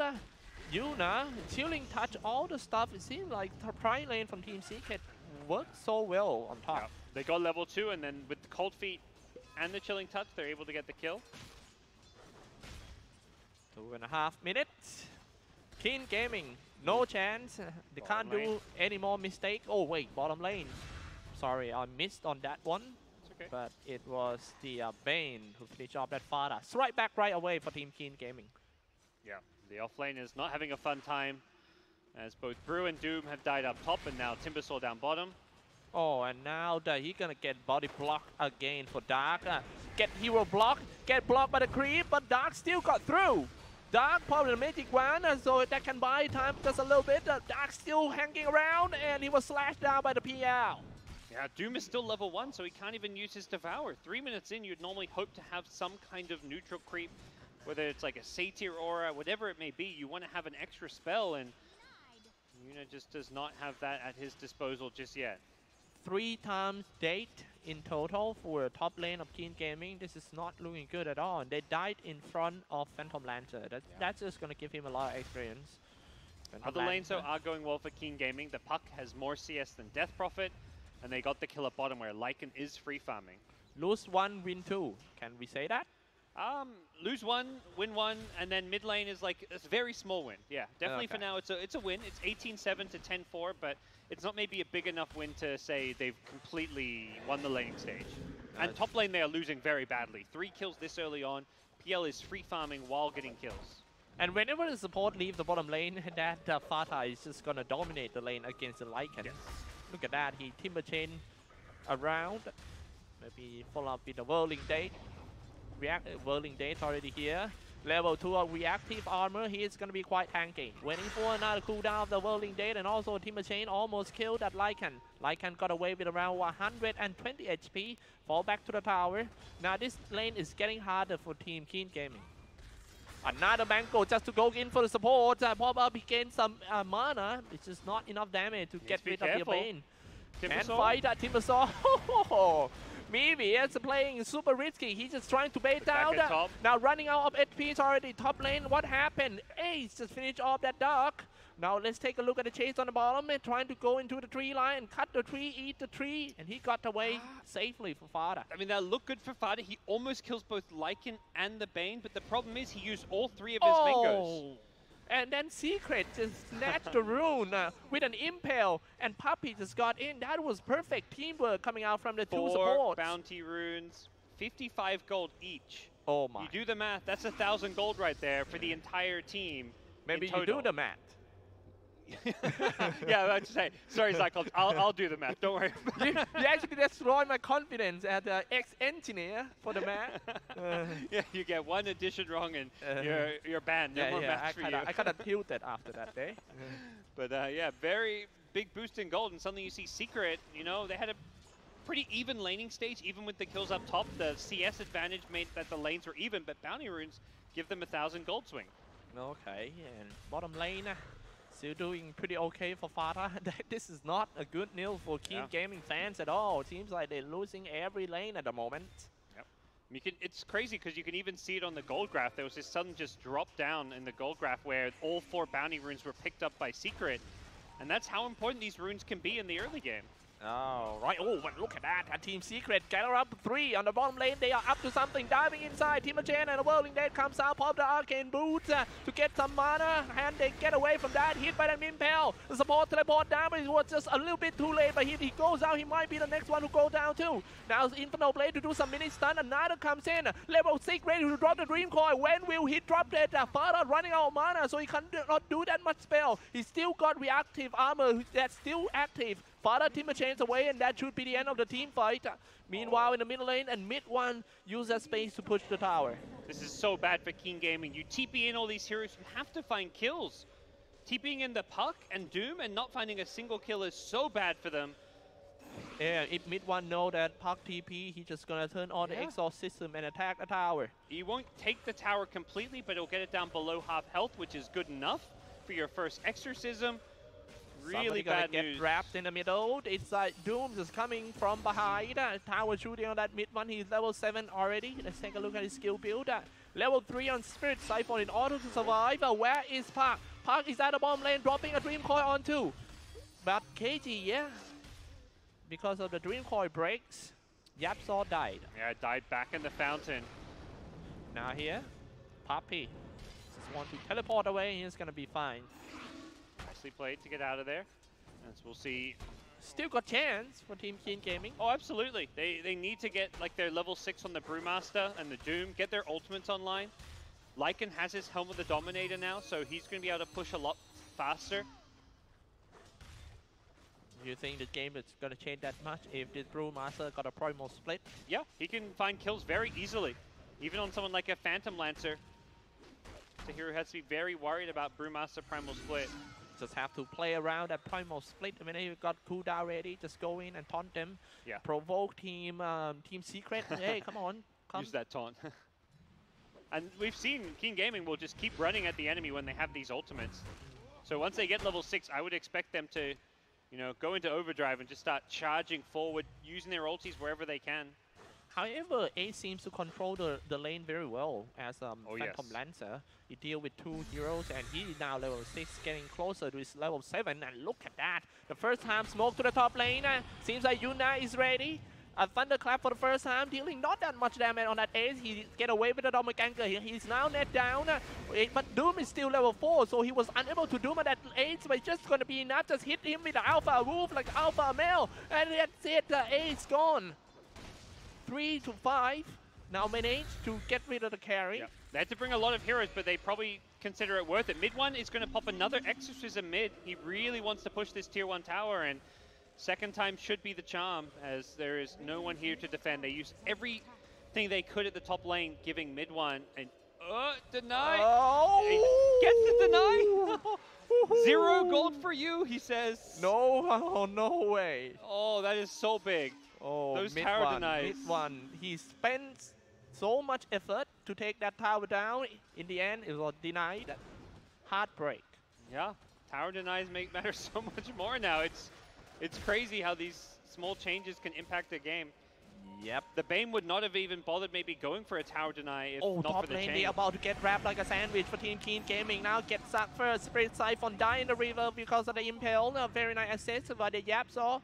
But if it's gonna worth it, I think Secret need to find more kills. Now here we go, because all Secrets are here.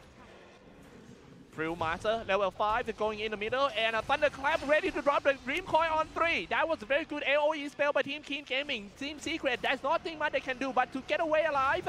Spirit Siphon still keep that mid one alive for a while. He was asleep and stopped and about to get eliminated. A double kill for that KG Chai. They're not done yet. They want to go for more. Ace does Doppelganger off the Infernal Blade, stopping himself from taking a decent amount of damage. Problem is, while this is all going on, Fata is alone at bottom. He takes another tower. This one will not be denied. But he won't get the last hit for the Fata. Was hit by the catapult. Yep. He then immediately TPs mid. He wants to go wherever the Lycan is. Stop the push from happening. Lycan's already level 8, on the way to power trade. Is he not gonna go for the Necronomicon item builds? I believe he still should. He went for the Helm of Dominator. Yeah. No, normally you will see the Necromonicon after the Helm of the Dominator. Often though, you don't need to get the boots, and particularly the treads. Like I watch Fear play Lycan, and he will go no boots into Necromonicon. Yeah, I kind of surprised with going for the power trade first. It slows down your Necro book quite a lot. Yeah, spending 1,500 gold on treads. That's why I thought he's just gonna go for some like old school like fighting items. Yep. All right, the game 11 minutes passed. Now bottom lane about to get caught. It's gonna be a Doom. Secret Puppy shooting in an Ice Blood and team up with his carry Ace, spamming the Spirit Lance and charging in with a Phantom Rush. Yeah, Top lane, it seems like Keen Gaming needs to strike back first time using Fiend Grip and then follow up with a Wolf. Diving in, get the kill, get the tower, get the push, and get the gold. Yes, Fata going down is really nice for them, but Secret still controlling the other 2 lanes. Every time Keen Gaming are getting these kills, it's Secret pushing out mid with Yapster, bottom with a couple of heroes. It just feels like Secret getting more out of the map, particularly Ace, who's very farmed on Phantom Lancer. This is a very good point that you point out, that every time the Keen Gaming win a fight somewhere, there must be 2 guys of Team Secret pushing lane non-stop. Yeah, Secret do not mind giving up a kill like this if they're farming two more lanes, because they feel like they're getting more of the map, and they are. Secret are managing to maintain an okay lead here, despite these kills going the way of Keen Gaming. Keen need to do more than just get these pickoffs, but now we see level 6 on Doom, and perhaps we'll see the first primal split as well. They can draw something out. Level 8 for the Parent Brewmaster, but every spell just go to the Doom first. He died without using his ultimate, so I don't think the big team fight will happen right here.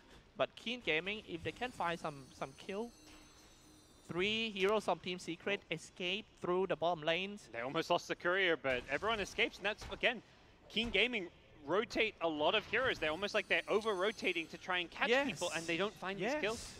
Seems Secret like are they're outplaying having them. big problem on catching kills and start the fight. Yes.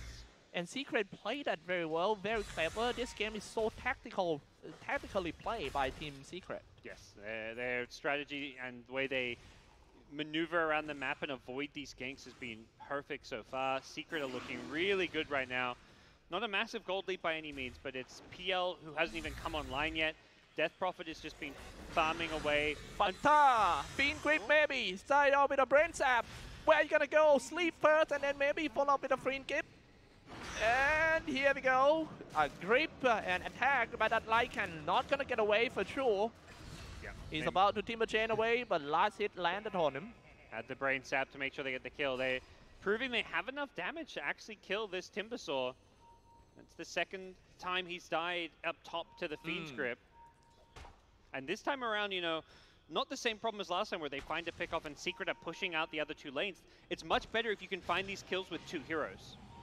It is Yapsaw once again. Something gonna happen in middle, shooting in the ice blind in order to zone Team Keen Gaming out. The rest of Team Secret try to flee back to the higher ground. It was mid one who was aimed, and mid one who was doomed and died. Somebody teleport down. It's gonna be Timbersaw, but it seems like Keen Gaming is ready for that.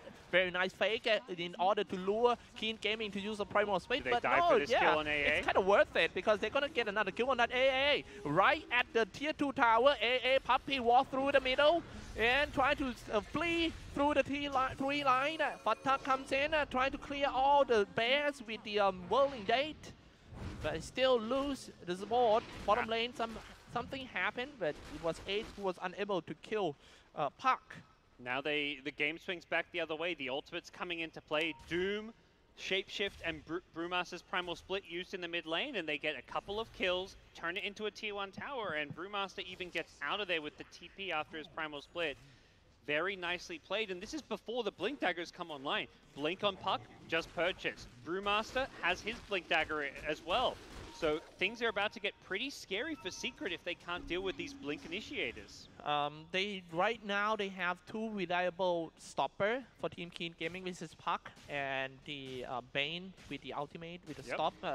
I think the key items right now for Puck is the Blink Dagger, so he can move around the map real quick and just help get the kills. Now he just got the Blink Dagger. Yeah, we saw before he would TP in and they would run away before he can get to them, but with the Blink Dagger it gets a lot easier.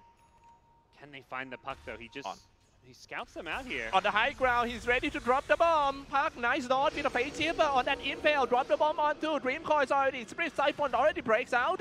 And it's still, Puppy decided to break the Dream Coil link. And now they're aiming for that Bane. Bane might be the first one who goes down in team fight. Exorcism already activated. However, Keen Gaming got it back and they get rid of that Puppy. The rest of Team Keen Gaming might have to fall back and hug the tier 2 tower. Mid one, pushing in with Exorcism and spamming Crypt Swarm. Meanwhile, on top lane, Lycan got the chance to push the top tower. Teleport back to the bottom lane and might start another fight. He's being attacked by the Thunderclap and that very good Vanning Rift in order to silence that Phantom Lancer and get rid of him. Yeah, they killed the PL. Exorcism was used, and all they lost was a support Bane. That was such a well-played team fight by Keen. They kited Team Secret. They saw the Exorcism come out and they're like, oh, let's just back off. We don't fully run away and give up our tower, but we don't let Death Prophet get kills here. And man, the thing is, the team communications of Team Keen Gaming is really, really good. In order to fight different lanes at the same time like that, some push, some teleport back, some help fight in the middle, and also defend the bottom tower. At the same time, this must be a very good team communication from the new team. Yeah, they're not done. They're looking for their next initiation. Jumping in with a Thunderclap and then just aim for that Dead Prophet first, shooting in the ice bar. Everyone just dropping low. Brewmaster, Primal Split need to be used. Primal Split, he raised his hand and he died just like that. However, now, oh, somebody get denied.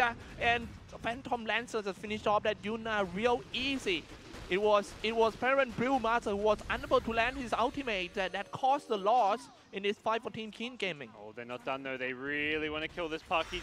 They're just gonna go for the puck. Puck dropping low. Face chip just to buy some time, waiting for his support to come. But error 404. Support not foul right there. 5 kill make a streak ended. Father finish off that KG. Just gonna earn a lot of gold. Yeah. It seems like Jiang is right here trying to see, hey man, how's it going? And then he just gone back. Unfortunately, they got caught with the initiation on Brew. He blink clapped the Death Prophet, but he also hit the carapace of Nick's assassin, so he got stunned. Oh. The stun meant that the Death Prophet then silenced him, so he could not get off his ultimate. The AA Ice Blast hits. If he got off that ultimate, it's a very different fight, and King Gaming almost certainly win it. Is unlucky incident for? I mean, I think it was a very well-played fight by Yapsor. Yapsor was hiding in the trees and caught him with the carapace. It was like a very, very flashy play from Yapsor. Ben catching. Sleeping Pills already on that next scene, waiting for support. Here you go. Bane, Fiend Grip is ready, but it depends on me if he's going to use it or not. If you don't want to use it, you might have to use it right now because Nick is getting close to tier 2 tower. They're just going to keep the ultimate and they get 2 kills quite easy for Team Keen Gaming. This is look good for Team Keen. Buy one, get one free as they turn Nick's assassin into an AA as well. Nice promotion. And this Necrobook is giving them a lot of push. We could see King Gaming take an early Roshan next time they have it up as well. Ooh, top average kills at GESC. This is a list of killer. Ember Spirit, 12 kills. And Slark with 9.43 kills. Strong heroes, Ember. Yeah, and this is like we've seen Secret play it a lot very well, and we'll see if it appears any more later on today. But the PL has been Keen Gaming's hero of choice, but this time around it's Secret playing it. Trying to catch the middle. It seems like something my flying gosh, out of the silence. stairs right there. And in Secret, Ace, Phantom Lancer gone real quick. I don't think Secret can fight without the core heroes like that. They might have to retreat. Ace just making a bit of a mistake there, getting too aggressive. He saw the Bane, and instead of running away, he fights. They want more. They're jumping in. They're Wanning Rift and a Thunderclap. And Puppy stays in the tree line. Not going to make him survive from that. And now they're just going to go for more. Dropping a Dream Coin and Assassin. They're quite mad at Yapsor. Yapsor is the one who interrupted them so many times in the early game team fight. But right now they get rid of Yapsor. And that was a double kill for KG Chai.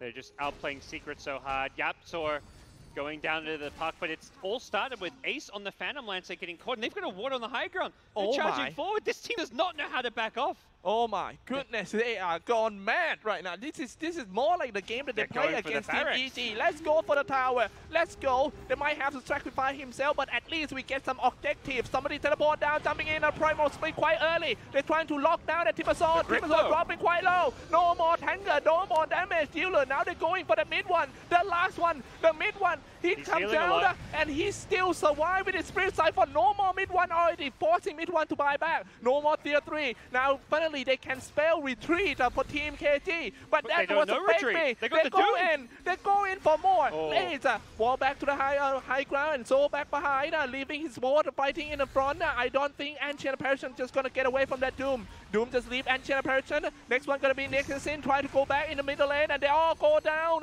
They were forced to buy back once again. Now bought back. It's Yapsor come back. Now finally, Team Keen Gaming retreat with such a big victory. Yeah, they had the double siege creep. They pushed so fast here. They're going to get the range barracks, it looks like.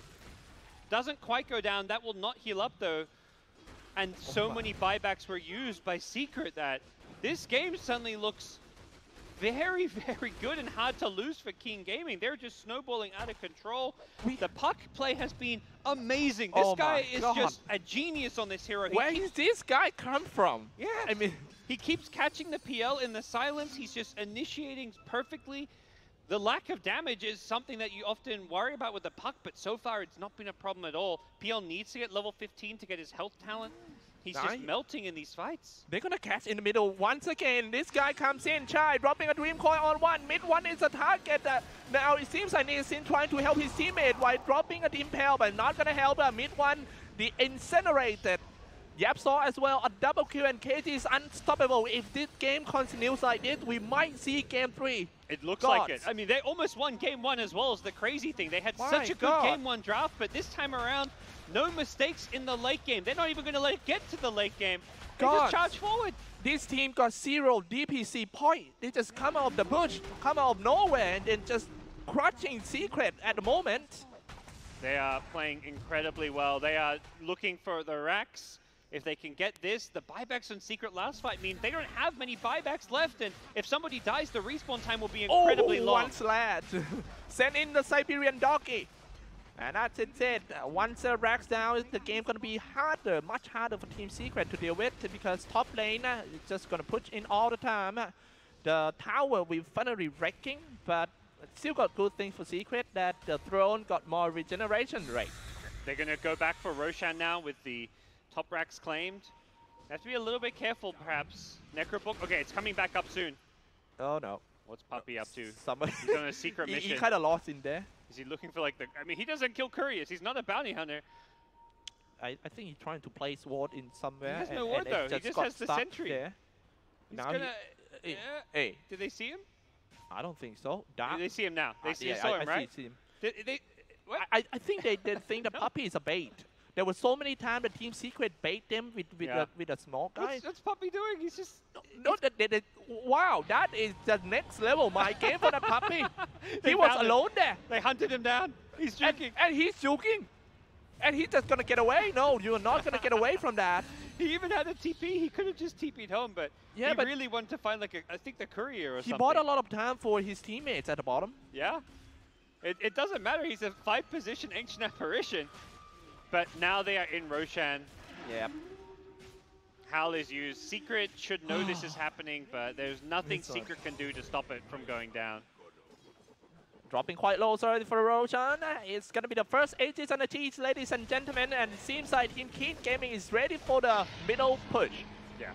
They TP back. They need to deal with the bottom lane first and push it out, but they can push incredibly fast. The Vlads pick up on Brewmaster. They're going all in for these early game items. And with good reason. They're going to have a pipe on the Doom. Doom has had a bit of a tough time this game. He's died 5 times, but all he has to do is get Doom off on PL, Timber, Deathbro. It doesn't even matter who he dooms. Yeah. Every target is a good target. Nyx Assassin, stop the impales from happening, stop Carapace. This is the power of the Doom, man. It's really nice when you're a Doom, and there's not like, if there's a hero you have to Doom or you lose, it's very stressful. This game, yes. No stress. Doom somebody, easy fight. Yeah, Doom somebody, open all your spell, and then just go slash anyone with Inferno Blade, you know, spamming very short cooldown for the Inferno Blade these days. And now he got a Thunderclap inside. So, as you said, they may just go push down this middle lane. Dark at bottom on Brewmaster needs to not get picked off. It seems like that Farha doesn't have enough HP or armor to tank all the damage from Team Keen Gaming at the moment. He had a very good start, but then he kind of fell off, and they see Puppy again. They're just going to fight at the bottom lane first. Instead of pushing in the middle, this might be the plan of Team Secret that draw attention from pushing middle. Puppy just going to teleport away. Well, yeah, they dropped the green point just for Puppy. He was, I don't even think they had vision of him, but they just knew that that was a very likely spot that he would TP. Wait, it seems like the Yapsaw is stuck in there too. He's trying to solo kill in that park. I don't think he will. Oh, Yield Scepter! He made a mistake on that one. Now it's going to be Yapsaw who died too. Follow up the Puppy, hits Buddy. And that's going to be a monster kill for the park. It's time to push mid with Aegis, and with Aegis only? No cheese. No cheese yet, but they have the Necrobook already summoned. They may have to wait for it though, because this Necrobook will expire fairly soon. PL is clearing the creep wave behind to try and stop the push from happening. Necronomicon level 3. They may just play safe and go bottom instead. Yep. Now they got a shrine. They got a top shrine already. The Puck has a Dagon. His burst damage is very, very high now. Yep. Dagon got slightly changed in the 7.14 patch. Oh, wow, the mana cost. Yeah, 120 mana cost at level 1 makes this a lot more valuable. Here we go.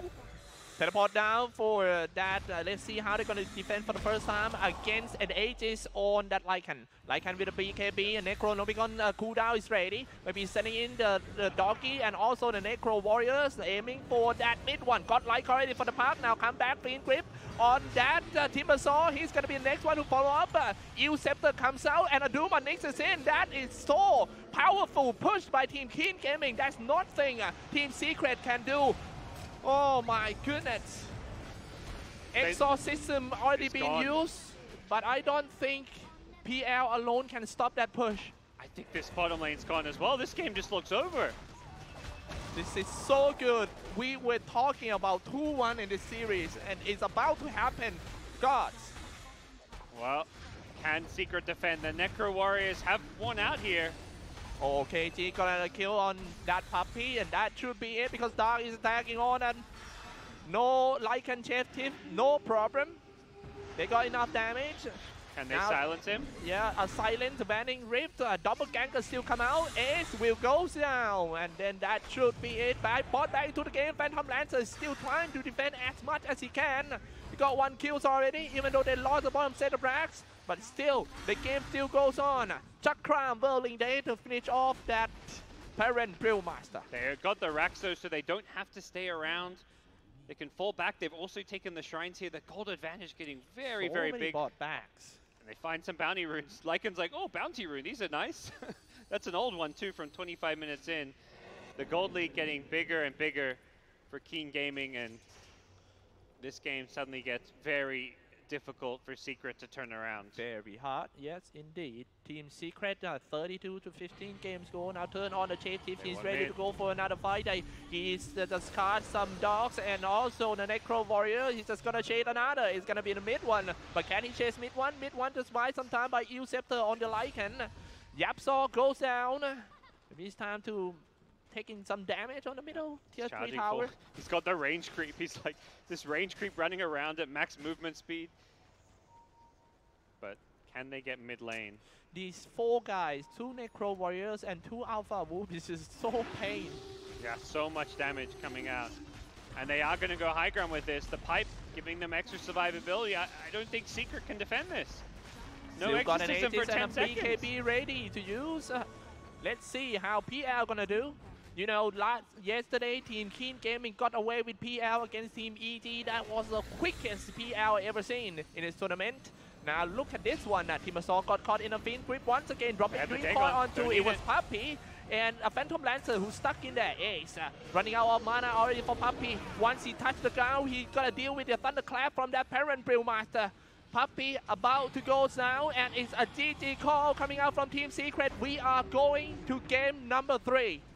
Wow, what a crazy game. Keen Gaming showing up here on the Grand Finals day. They look so good. Their play, they're just so fast-paced. The tempo they play at is just insane. They are not afraid of Team Secret, that's for sure, Cyclops. They are not playing. They are gaming. They're gaming so hard today. It's like they have so fun. As you can see, when they draft, they're smiling, and the attitude of the team is just too good for this one. Even game 1, they played so well, and now they're going to game 3. They look like the team that has all the confidence and momentum in the world. Yeah, they seem so relaxed and composed. All the plays that they made, especially in the second game that they beat Team Secrets, one of the best teams in the world that already qualified for the TI in only 30 seconds. This is extraordinary. But you said it. Team Secret are one of the best teams in the world here. Already qualified for TI. They are going to a game 3 because of this team coming out of nowhere. Keen Gaming have forced a game 3, which we're going to get to after this break.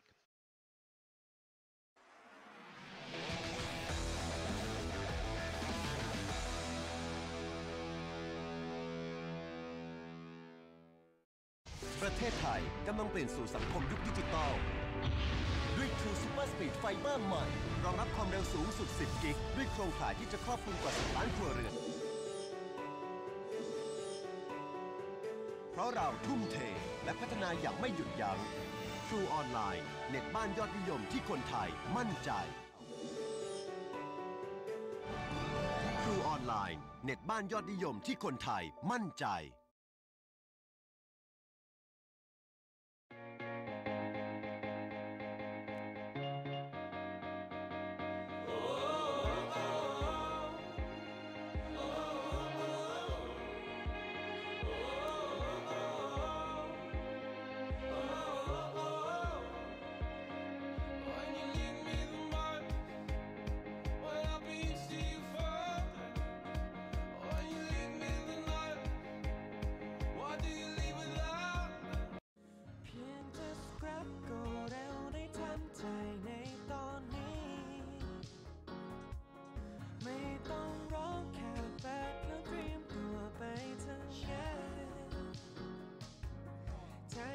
จะไปให้เธอก็มีวิธีเพียงแค่โทรศัพท์ขึ้นมา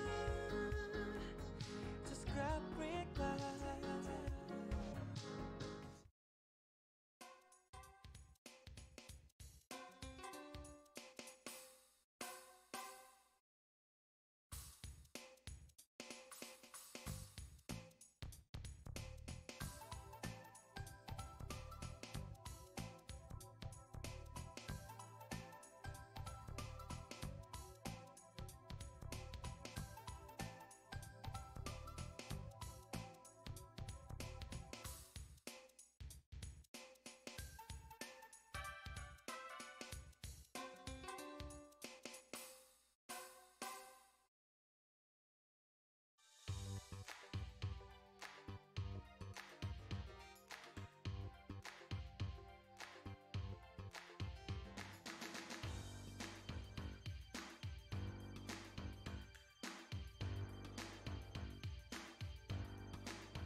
It is tied 1-1. Welcome back, GESC Thailand here in the middle of our first semi-finals on Championship Saturday.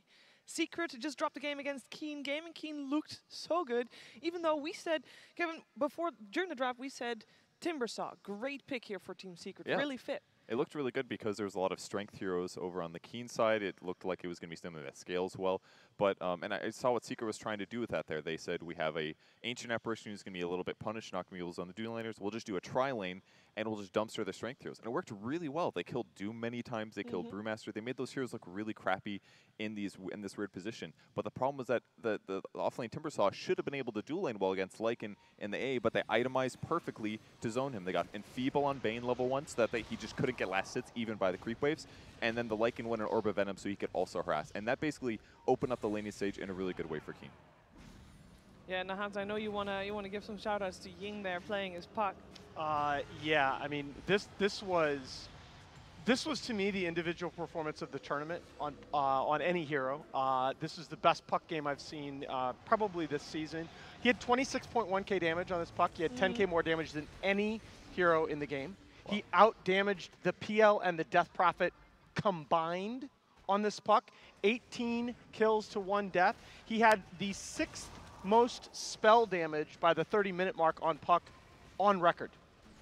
It was such a good puck game, too, against PL. It seemed like the perfect solution. It's like at any of those early to mid points with Veil Blink, he could just kill all the illusions and put PL at half HP and prevents him from doppelganging for 3 seconds. It just made every mid-game fight so easy for Keen. Yeah, the crazy thing about it, too, is you think about a lot of puck's damage now is coming from the coil breaks, and I went back and looked. He only caught 16 heroes in 10 coils. He was actually opening most of the fights by just coiling one secret hero, but because he was so big and the rest of Keen had their item timings, the Brew Blink was online by 15 minutes. That was fast. He coils one hero, and that one hero feels like they have to run away, so Keen are always fighting effectively 5v4. Yeah, the last thing you said is super important. That's the thing. You can coil one hero because you know they're going to break the coil, always. They can never stand their ground. That's the problem they had. They couldn't fight into them. They have 1 stun in their team. It's just an Nyx Assassin. He's missing most of his stuns because there's no setup for it. And so the Brewmaster, Lycan, Doom just forcing this position where you must run away, so coil is just so much value every single time. I wanted to add one other stat about the farm in this game, because it really tells you the story of the game. Secret actually had substantially more last hits at the end of the game than Keen did, but they had way less gold per minute, and that kind of shows you they were trying to farm their way back into the game. You're never going to win a game against Keen like that. Like, that's all they could do. They couldn't fight, they couldn't kill, they're just going to stand around, last hit creeps, and wait for Keen to come. We just asked Sam now, I said to Bulba, what do you think of Keen? He goes, they're good, they kill you. And that's you know, that's what happened in that game. What else is really cool about the way that they controlled the map was Lycan went for treads that game, and it's a little bit atypical. Fear never buys it, and it is a lot of gold essentially for attack speed and a little bit of damage. But what was cool about the way he played was he just sat in the enemy jungle near the Dire bounty run on top lane, and he just hit creeps, and he kept the top lane pushed out. And if you looked over on Secret side, the one thing that they can do is pop Exorcism on a tower and fight there and try to take like a coordinated burst fight. But he always kept that lane pushed out. He always threatened the tier 1 tower, tier 2 tower dying, and all that Secret accomplished was killing Doom like 15,000 times. And in the end, it didn't matter, because as long as he dooms one guy and has a neutral creep ability, he's done his job. Yeah, and the other thing that was significant about the Treads build is that in a lot of those fights, we talked about like the 1, maybe 2-man coils. It was often the Lycan that was the first one in hitting that hero that had been coiled, making that hero, oh, I gotta run. You know, again, 6th most spell. Those stats go back almost 3 years now. 6th most spell damage at 30 minutes ever on that puck, in a game where I really felt he would. I don't know. You guys say it was a good puck game. I thought it was a decent one. I thought he'd be. Yapzor is an excellent Nyx Assassin player. I thought he would threaten that puck a little bit more. Unbelievable. Those 2 nuggets about Puppy, they really tell a story. I mean, we said before, it's a horrible game for AA. Purge and I was saying, you'll never want to be AA in that game. He struggled, he couldn't get anything, he just kept dying. And at some point at the end of the game, he was just like, I'm going to go for a walk. He owned the first, like, 6 minutes, impressively. I think the way that they took their heroes that were in that bad position and made something out of it was really good. He made his hero look great for 10 minutes. The fact that he didn't level after that point is just kind of a function of the enemy team's heroes matchups being good and eventually just rolling them over. I mean, the tricky thing is, we come back to this theme over and over in this tournament. The lane stage just feels a lot less important than the next 5 or 10 minutes after the lane stage to me. Like, the lane stage matters in as much as it enables you to do certain things in that period right after the lane stage. But a lot of the time we see 1 or 2 heroes get shut down or slowed down or farm a bit less. when those first fights start happening immediately after the lane stage, that's where I start deciding, I think this team's looking like they're winning the game. Nahaz, it doesn't look like you're really agreeing with that point. No, right now. I'm actually digesting. Okay. I think I agree with that point in principle, but I think it's a little more complicated than that. I think the what we're seeing is that the importance of the laning phase is asymmetric. That you have one team that if they come out of the laning phase with the lead, has the opportunity to play around those big item timings, and if they do, just seizes control of the game. That's what I've seen LGD do time and time again. Or that's what I've seen a lot of these Chinese teams do. That whether it's the Blink Dagger or the BKB, if they're able to, they come out of the lanes feeling good. They're able to play around, maintain map control, and play around those big item timings to take the big fights. They grab the game by the throat and they never let go. I mean, I think items were impactful, but I felt just the way they utilized their resources was better. They were killing every core on Secret, essentially, except for maybe PL in the early game. They were killing Timbersaw with Fiend's Grips a couple times.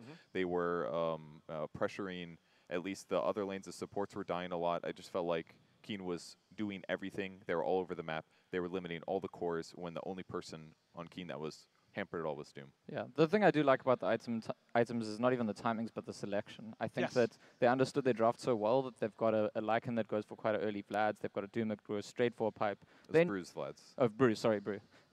So they kind of knew. They knew that there's nothing these guys can do against us. We're going to win the game now. They had in their mind, in the next 10, 15 minutes, we're going to have won this game, so let's just get these items that make us do it. I couldn't agree more. I just, in a way, though, I feel like that's kind of just the other side of the same coin, right? But here's the big thing, because Scant, you and I were talking about this as well. I felt like the first two games, there's been some element of puppy drafting with the idea that we think we're better, and we're going to pick the lineup that if we can play even for 15 or 20 minutes, we'll eventually win. I just think Keen said, I think Keen just showed, yeah, don't do that. Well, yeah, I hope Secret feel a little bit humbled then, because you're not that much better. You're not that good. Your Nyx Assassin missed almost all his stuns in that game. You know what? Because no Nyx Assassin in the world is going to have a whole lot of stun hits in that game. But at the same time, though, they'd been getting away with that. That's like 3 straight games where they've drafted Nyx in a pretty poor Nyx game. I mean, who's Nyx going to hunt in that game? Bane, the tankiest 5-position support there is, you guys are getting way ahead of yourselves. It was an opening of AA and the Nyx. Maybe the Nyx was wrong. I think they picked AA because they wanted a damage amper that was going to be good against Doom. They got that. The problem was that it put them in this drafting position that led to what happened in the last game. Yeah. Like it wasn't like an overconfidence thing. It was an opener that got punished by really solid drafting from Keen. I think that Timbersaw was a trap. I think they need to pick another hero with disable. Which hero was the trap? The Timbersaw. Yeah.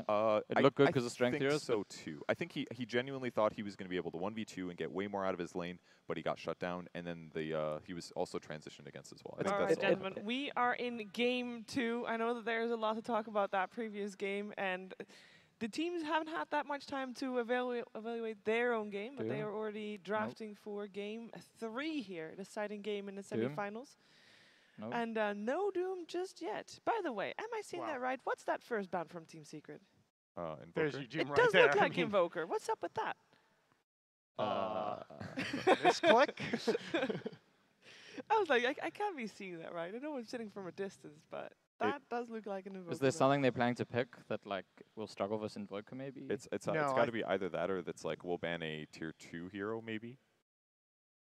Surely let all the tier 1 heroes through. That way we get Night Stalker as an opener is just a lot safer. It's tanky. Right.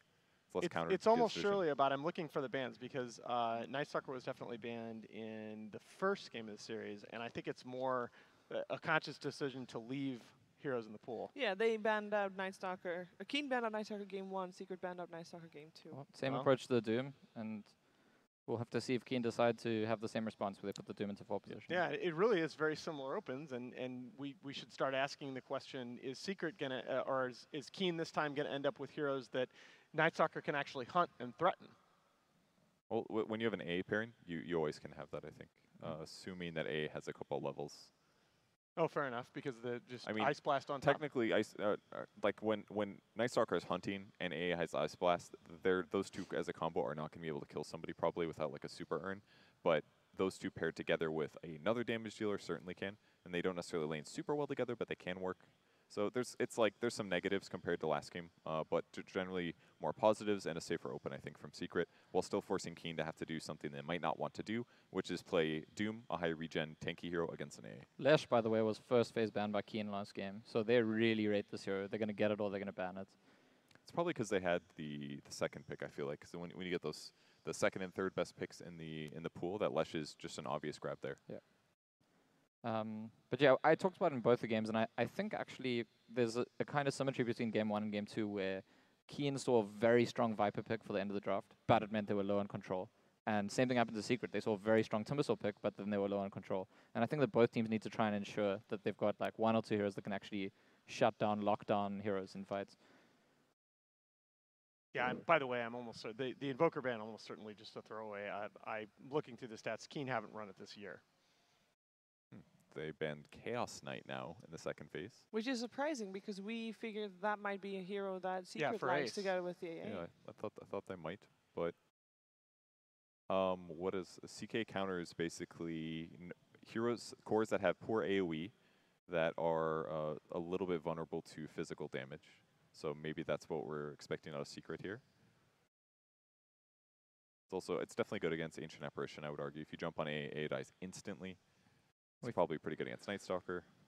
We finally see the Phantom Lancer for Keen. They played all 3 games yesterday. Now they get to bring it out. They look. And this is where to me, as to your earlier point, Kevin, that I felt like Secret's draft went wrong in the last game with the third pick PL, where they started to get a little bit more passive, a little bit more greedy. And we're going to see the way Keen has run this hero. They've been very active with it around the map. They have not been sitting back farming. So I don't think that's the same at all as when you see a third pick PL from other teams. It does seem quite clear that Secret was very willing to let the PL go through, and I think they're setting up for this. Like now they have Night Stalker, Darkseer as their dual lane that they can lane against pretty much any matchups. Night Stalker with a silence plus AA means a high chance of killing Phantom Lancer in any gangster skirmishes. Like the fact that they even banned CK over PL means it's obvious. Like they want the PL to come through. So I think that's what they're setting up for here. Interested in the mid matchup because what we didn't talk about before is the Puck didn't just have a good game, he did excellently against the DP in lane last game. And so it might be that now the mid one might be a little bit more respectful towards Yang and, you know, probably would have gone into that match thinking, I'm just going to be able to outplay my opponents in this matchup. I don't play mid very often, but I feel like it's just there's not a lot Death Prophet can do there to outplay a Puck. Like it's basically like you either have to like bait him into going in on you or he has to make a terrible mistake for you to get it. But do you think that Puck should? I mean, Puck was level 6 and DP was level 5. Right, that's the thing. I've watched it for, and I don't play that matchup at anywhere near. I play a lot of DP, but I don't play that matchup at anywhere near the skill level. I've watched a number of replays of that matchup though, and Puck is not supposed to crush. Shouldn't be a whole level advantages.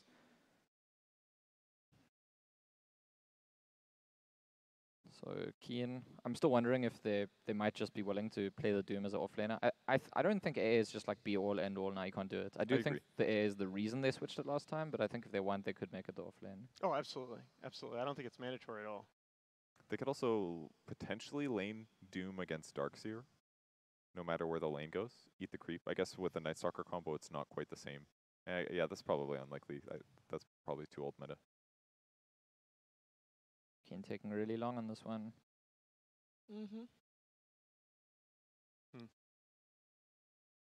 Will most likely give away what they're planning on doing with that Doom. I mean, the scary thing right now is that Secret has such a strong aggro dual lane that you have to be very careful and make sure that your lane is stabilized. Bane's already banned. He would have been the obvious one. Somebody that's survivable, somebody that's fast, even without items, somebody that can keep themselves alive.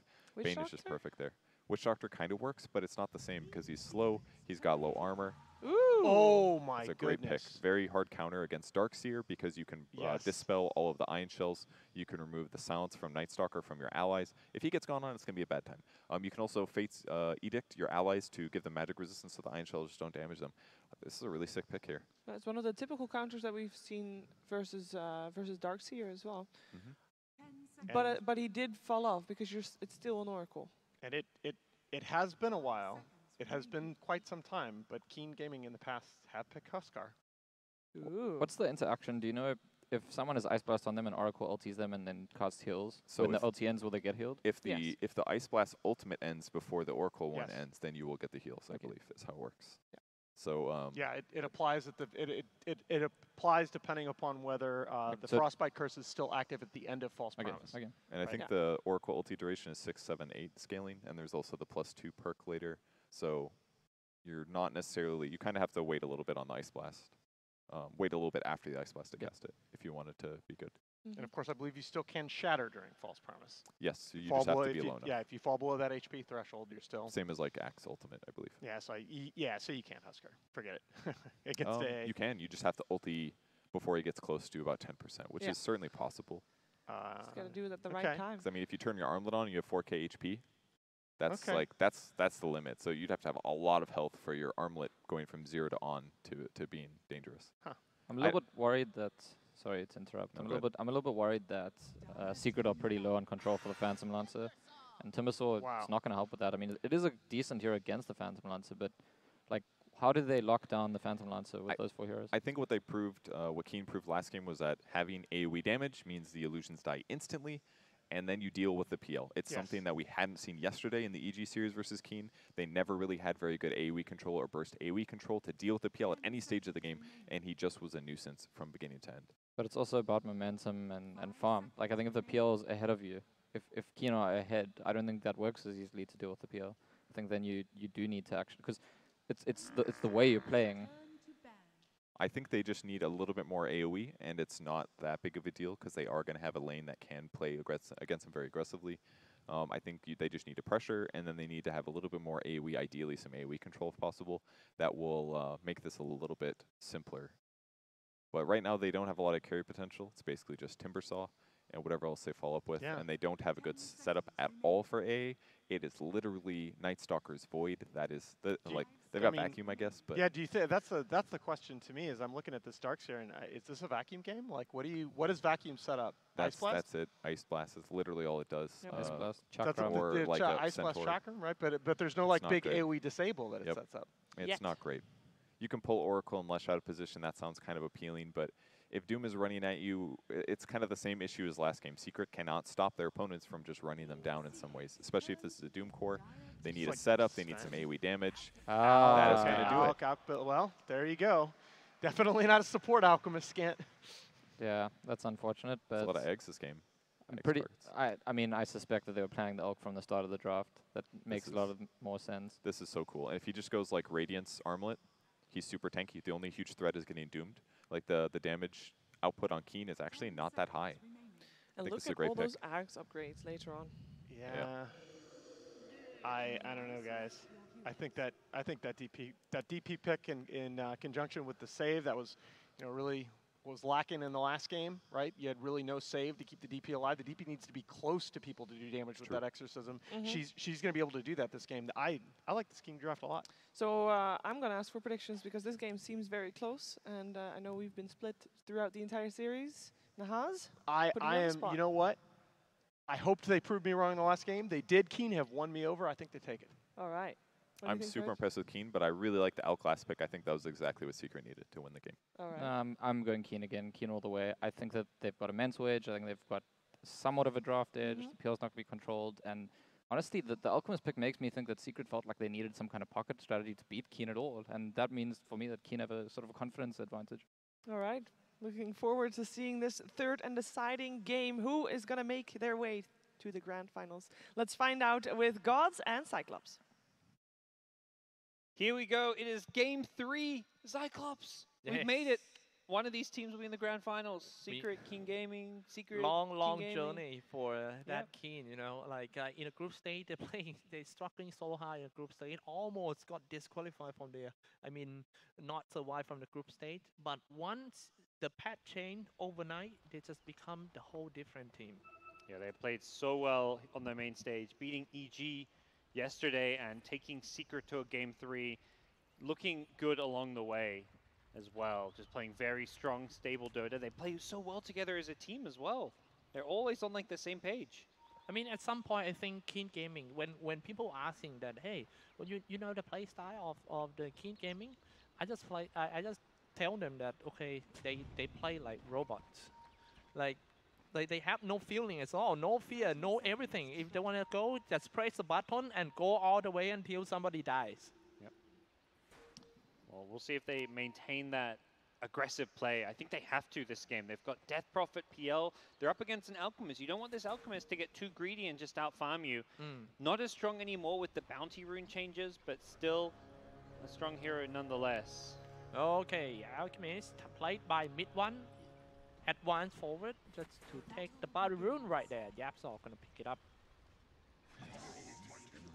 He got Greevil's greet, so he's getting that extra gold. Laning stage, ooh, it seems like game after game, Ace is having a rough time in the lane, but this time they're going to put him in a Timbersaw in a pretty good matchup off lane. It's Fata instead on Darkseer, who may have some problems. Indeed. Try lane on top for Team Secret. Oh, some bottom lane. The first splitter just gonna hit Fata in. Not looking good over there. Trying to get into a tree line, eating one tangle. Has the Iron Shell, which he's just going to try and use to farm. But this will push out the lane, which means once this pushes out, that's pretty much like oh greeting. Gosh, and then a second splitter just landed on Fata once again. He's still chewing the tree with the first tangle, and now he hit again and almost died because of that. Yep, they denied the range creep, so he did not get level 2. If he gets level 2, he gets Surge there, so will make this lane very difficult. If he moves up, he could go down. Now, one thing I want to point out is the PL of Team Keen Gaming. Did you see the performance of PL yesterday against Team EG? Oh, yeah. That is the quickest PL I ever seen. That was so high mobility, high technique of play. You know, got everything. Trying to, yeah, he lured some spells of EG with the illusions as well. Now, picking a PL in the most important game of the series. This See is if he so can do good the same. Now in the middle, started off with a static link, and Yuna just come out of nowhere with a splitter. That is 100% splitter so far. And he's throwing a lot of them. That's 3 for 3 and gives the kill to the Death Prophet. So this Death Prophet is off to a fantastic start already. Talking about Alchemist, he got a little bit buffed in this 7.1 full patch. A bit better, but when it comes to Alchemist, you're gonna need a lot of items to operate in a late game. We'll see them probably doing a lot of stacks for the Alchemist and just try and getting him as farmed as possible. I think Keen knows about that. That's why some action happening on the bottom lane. An Inferno Blade comes out. Dark is the one who playing Doom, just like. But last game, it's not Dark who play Doom. This one. They swap the lanes. They put the Darkseer up top, which is causing a lot of problems for PL. He might die here. Oh man, dealing a lot of he rushes damage. away. Decent damage coming out from that Ion Shell, but he's gonna be fine. Maybe that because of that Ion Shell, that's the reason why Keen Gaming picked the Oracle in order to counter that Ion Shell, and Fortune Zen coming out from the bush. Yeah, Doom's pretty strong right now. I'd say this hero, you know, is definitely in a good place as far as being pick worthy. Doom after Doom game, it has been the hero of the tournament, I would say. Doom Oracle. Oh, another Fortune Sand. Doom diving inside. Inferno Blade. A mini stun comes out. They keep on right-clicking, and this lane destroyed by that Oracle.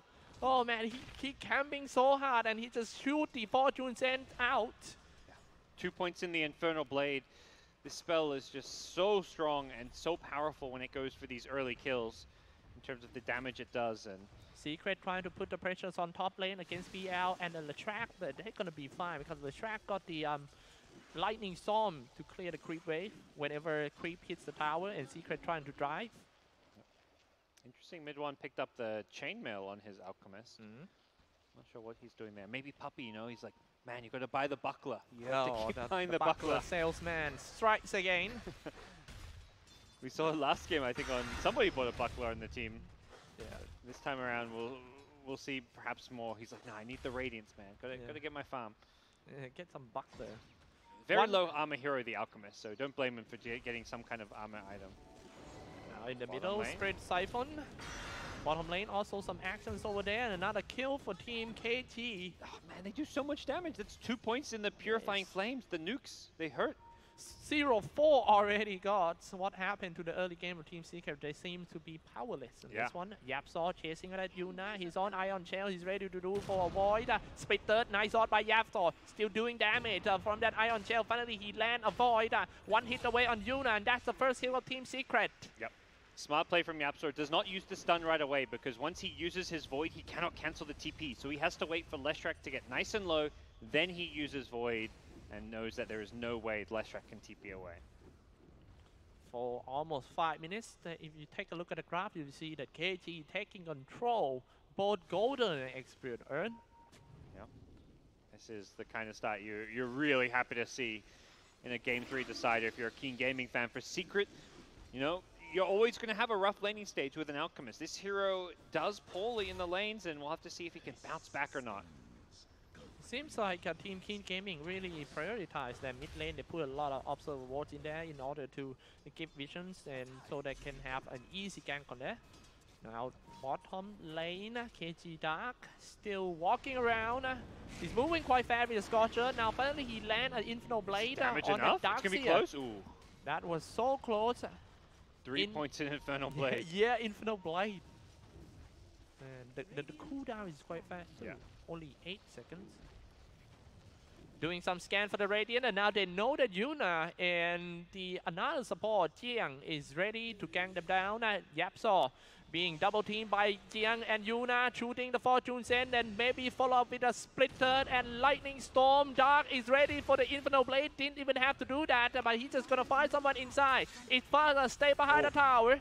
They have Doom. Doom is TPing top with his ultimate. Oh my. I don't think Timbersaw is ready for this. He just used the mangoes in the trees, and Ace is Didn't gonna even die. a Doom is here. A Doom on a Timbersaw, and also the Spirit Lands, all the spells on a Timbersaw. All he can do is just walking away, getting slashed down by Inferno Blade, and also spamming Spirit Lands. Oh my. Dark is just a genius. That was such a smart play. He goes into the trees after diving bottom for the kill, double mango so he gets his mana back and he can TP top. And then ultis the Timbersaw. Now, you know, they're winning bottom lane. Mid lane's going pretty decent. Top lane, PL was struggling a bit. He was being pressured even though he was farming. But you rotate like that, and suddenly you open up the lane for the carry to free farm while killing the Timbersaw. God, that is a wonderful multitask play by Dark, the in-game leader, the drafter, the coach, the off-laner. He's everything of the team at the moment. Sounds like we need to just clone Dark. We need 5 Darks on the team. Yeah, need 5 Dark, indeed. Dropping a Split Third, and also, oh my goodness, Puppey destroyed in the mid lane with the Dead Prophet. 1-7 already. What happened to Secret during the break? They have to go full comeback mode with the Alchemist. Mid one does have stacks that he can farm in the jungle, so he's gonna. That's why he's giving the mid lane to Puppey to try and get Ancient Apparition, his level 6 experience. But Alchemist is not fully equipped to jungle. Just 3 points in Acid Spray, 3 points in the Grieval's Greed. He's slowly getting to that jungle Alchemist status. Bottom lane, oh, they want Fata. Oh, yep, Fata. They got the so purge. aggressive, shooting the Fortune Send. This Fortune Send just make me, you know, remind me the unstable concoction in Dota 1. You know, no matter how far you run, you're still being hit by the Fortune Send anyway. Will chase you across the map, but Yeah, he gets far enough away there at least. One button, unstable concoction, and we also have the Alchemist in this one. It seems like he didn't add any unstable concoction here. He went for level 3 Greed. Yep. Bottom lane is going to be quite hard for Fada dealing with that Oracle. They keep him so far away, and now because of that, they can take this bottom tier 1 tower, or at least get some more damage out. Mid one's going to bottle up a double damage rune, and needs to be careful here. Fortune Send once again, charging, and then follow up with the KG. Chai comes in, Split Earth from the lower ground, and also the team up with the damage of Spirit Siphon. Maybe a Crypt Swarm would be great, didn't even have to use it. 1-8 already, going for more. Yapso trying to hug the mid tier 1 tower. Yuna. Split Earth just gonna hit him from long range. That was Split Earth from downtown. Yapso down, and that's a double kill for Chai. Oh my, every little play there. They purge off the Cold Feet with the Fortune's End. Yuna chases, he's got 100 health, and he just goes chasing and for a top lane. About to get crushed once team. again. It's Timbersaw, Doom, and Inferno Blade to finish him off in style. Oh no, he's healing. How did he survive that one? Ace, 20 reactive charges with the Hood of Defiance. He regens through it. They needed that. If they got that kill top, man, they're playing so aggressive. If that kill top, they're really helping Secret out. And then it was like killing that Timbersaw in style. And then he didn't kill anyone. The caster curse, man. That guy died. Caster curse him. Oh my goodness. I mean, that's the thing. You play this super aggressive. Sometimes you're going to go a bit too far, go a bit too deep, and you get punished. But it's the kind of play from Keen Gaming that has worked for them and gotten them this far in the tournament. So they're going to keep playing this aggressive style. That I guarantee. I kind of worry about Puppey level. Once again, he's still level 3. Now he's being chased out by level 8 and shooting from long lane with the Fortune End. I don't think Puppey would get away from that. They may have gone in too far though. However, Yapsaw coming from the higher ground, coming in with the first Void. I think Death Prophet was like, suddenly realized, oh, I only have 1 Spirit Siphon left. I cannot afford to take too much damage here.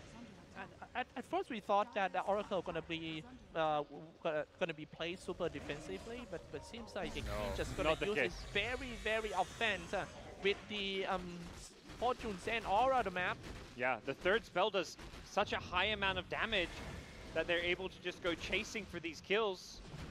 Now he also used the Fate Edict and also Purifying Flame on that dead prophet in order to heal him up. The ghost is coming back into his body and he's gonna get some HP back. Meanwhile, bottom lane, Fata, he might just die. Oh, very close to PL.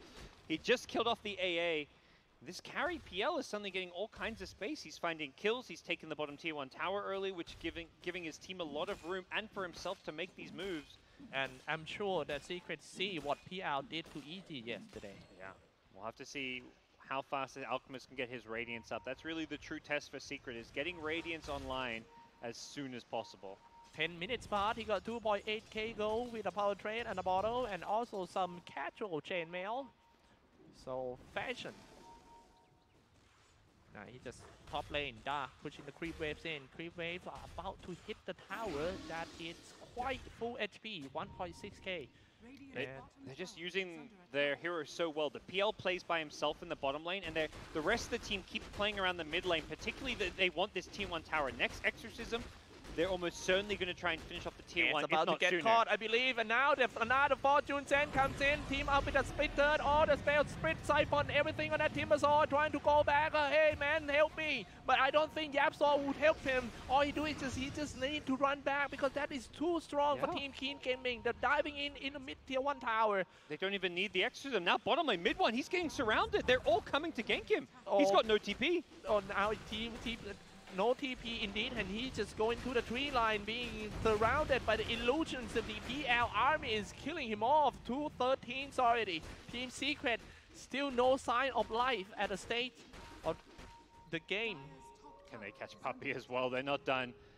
I love the support play this game. Both Oracle and Leshrac have just been the most aggressive played supports I've seen all tournament long. Hey bro, I think might be some big team fight here. They go for Oracle first. They know who to deal with first. They gotta kill Oracle. He's a playmaker behind, and but Yasuo down because of the Exorcism and also Crypt Storm. Doubling Edict also doing some decent damage though. Maybe they just trying to take down the mid tier 1 tower or just deal some damage. Puppey walk away is still level 5. He's moving around with 349 movement speed. He needs to be careful to get caught by Team Keen Gaming. And this is so good for them, because while that's happening, the PL just got a tier 2 tower at bottom. Fata tried to deny, he couldn't. Look at the Darkseer's farm. He just now gets his Helm of the Dominator 13 minutes in. This is very late for a Darkseer. Anything that could go wrong for Team Secret goes wrong right now, as they just lost the safe lane tower. This is not good. Now KG in a small area seeking for some kills. It's Chai. They're just gonna see mid 1 on the lower ground. Plays another observer ward, going straight for that mid 1, trying to catch him. Fortune Sense already. Meanwhile, Dark just finished off their Secret edge in the forest near the middle lane. They are understanding that the Alchemist will come online if he gets enough room, and Keen Gaming are just playing incredibly aggressive. Puppey has no escape, caught outside the base. Once again, that Banshee and the Persian got caught. Double ganker to split him all off, and just Phantom rush in to kill that Puppey. Now it's time for the mid tier 2 tower. Oh, Death Prophet needs to be careful here. Doesn't have any Spirit Siphons left, but will TP back to Shrine and heal up. I think Keen Gaming got the game in their hands. The only thing that can make the momentum comes back to Team Secret is the mistake from Keen Gaming themselves. Yeah, they're gonna need some like over-aggression that they punish. Yes. And mid 1 needs to just keep on farming and not get caught, which is exactly what might happen here. Oh, he's out. He's barely escaping. Luckily, he got away from the range of that Fortune Sand, because every time whoever's stuck in a Fortune Sand, it's like your Fortune's end. Mid 1. He got the ultimate off. He's doomed still, though. They're going to try chase him down.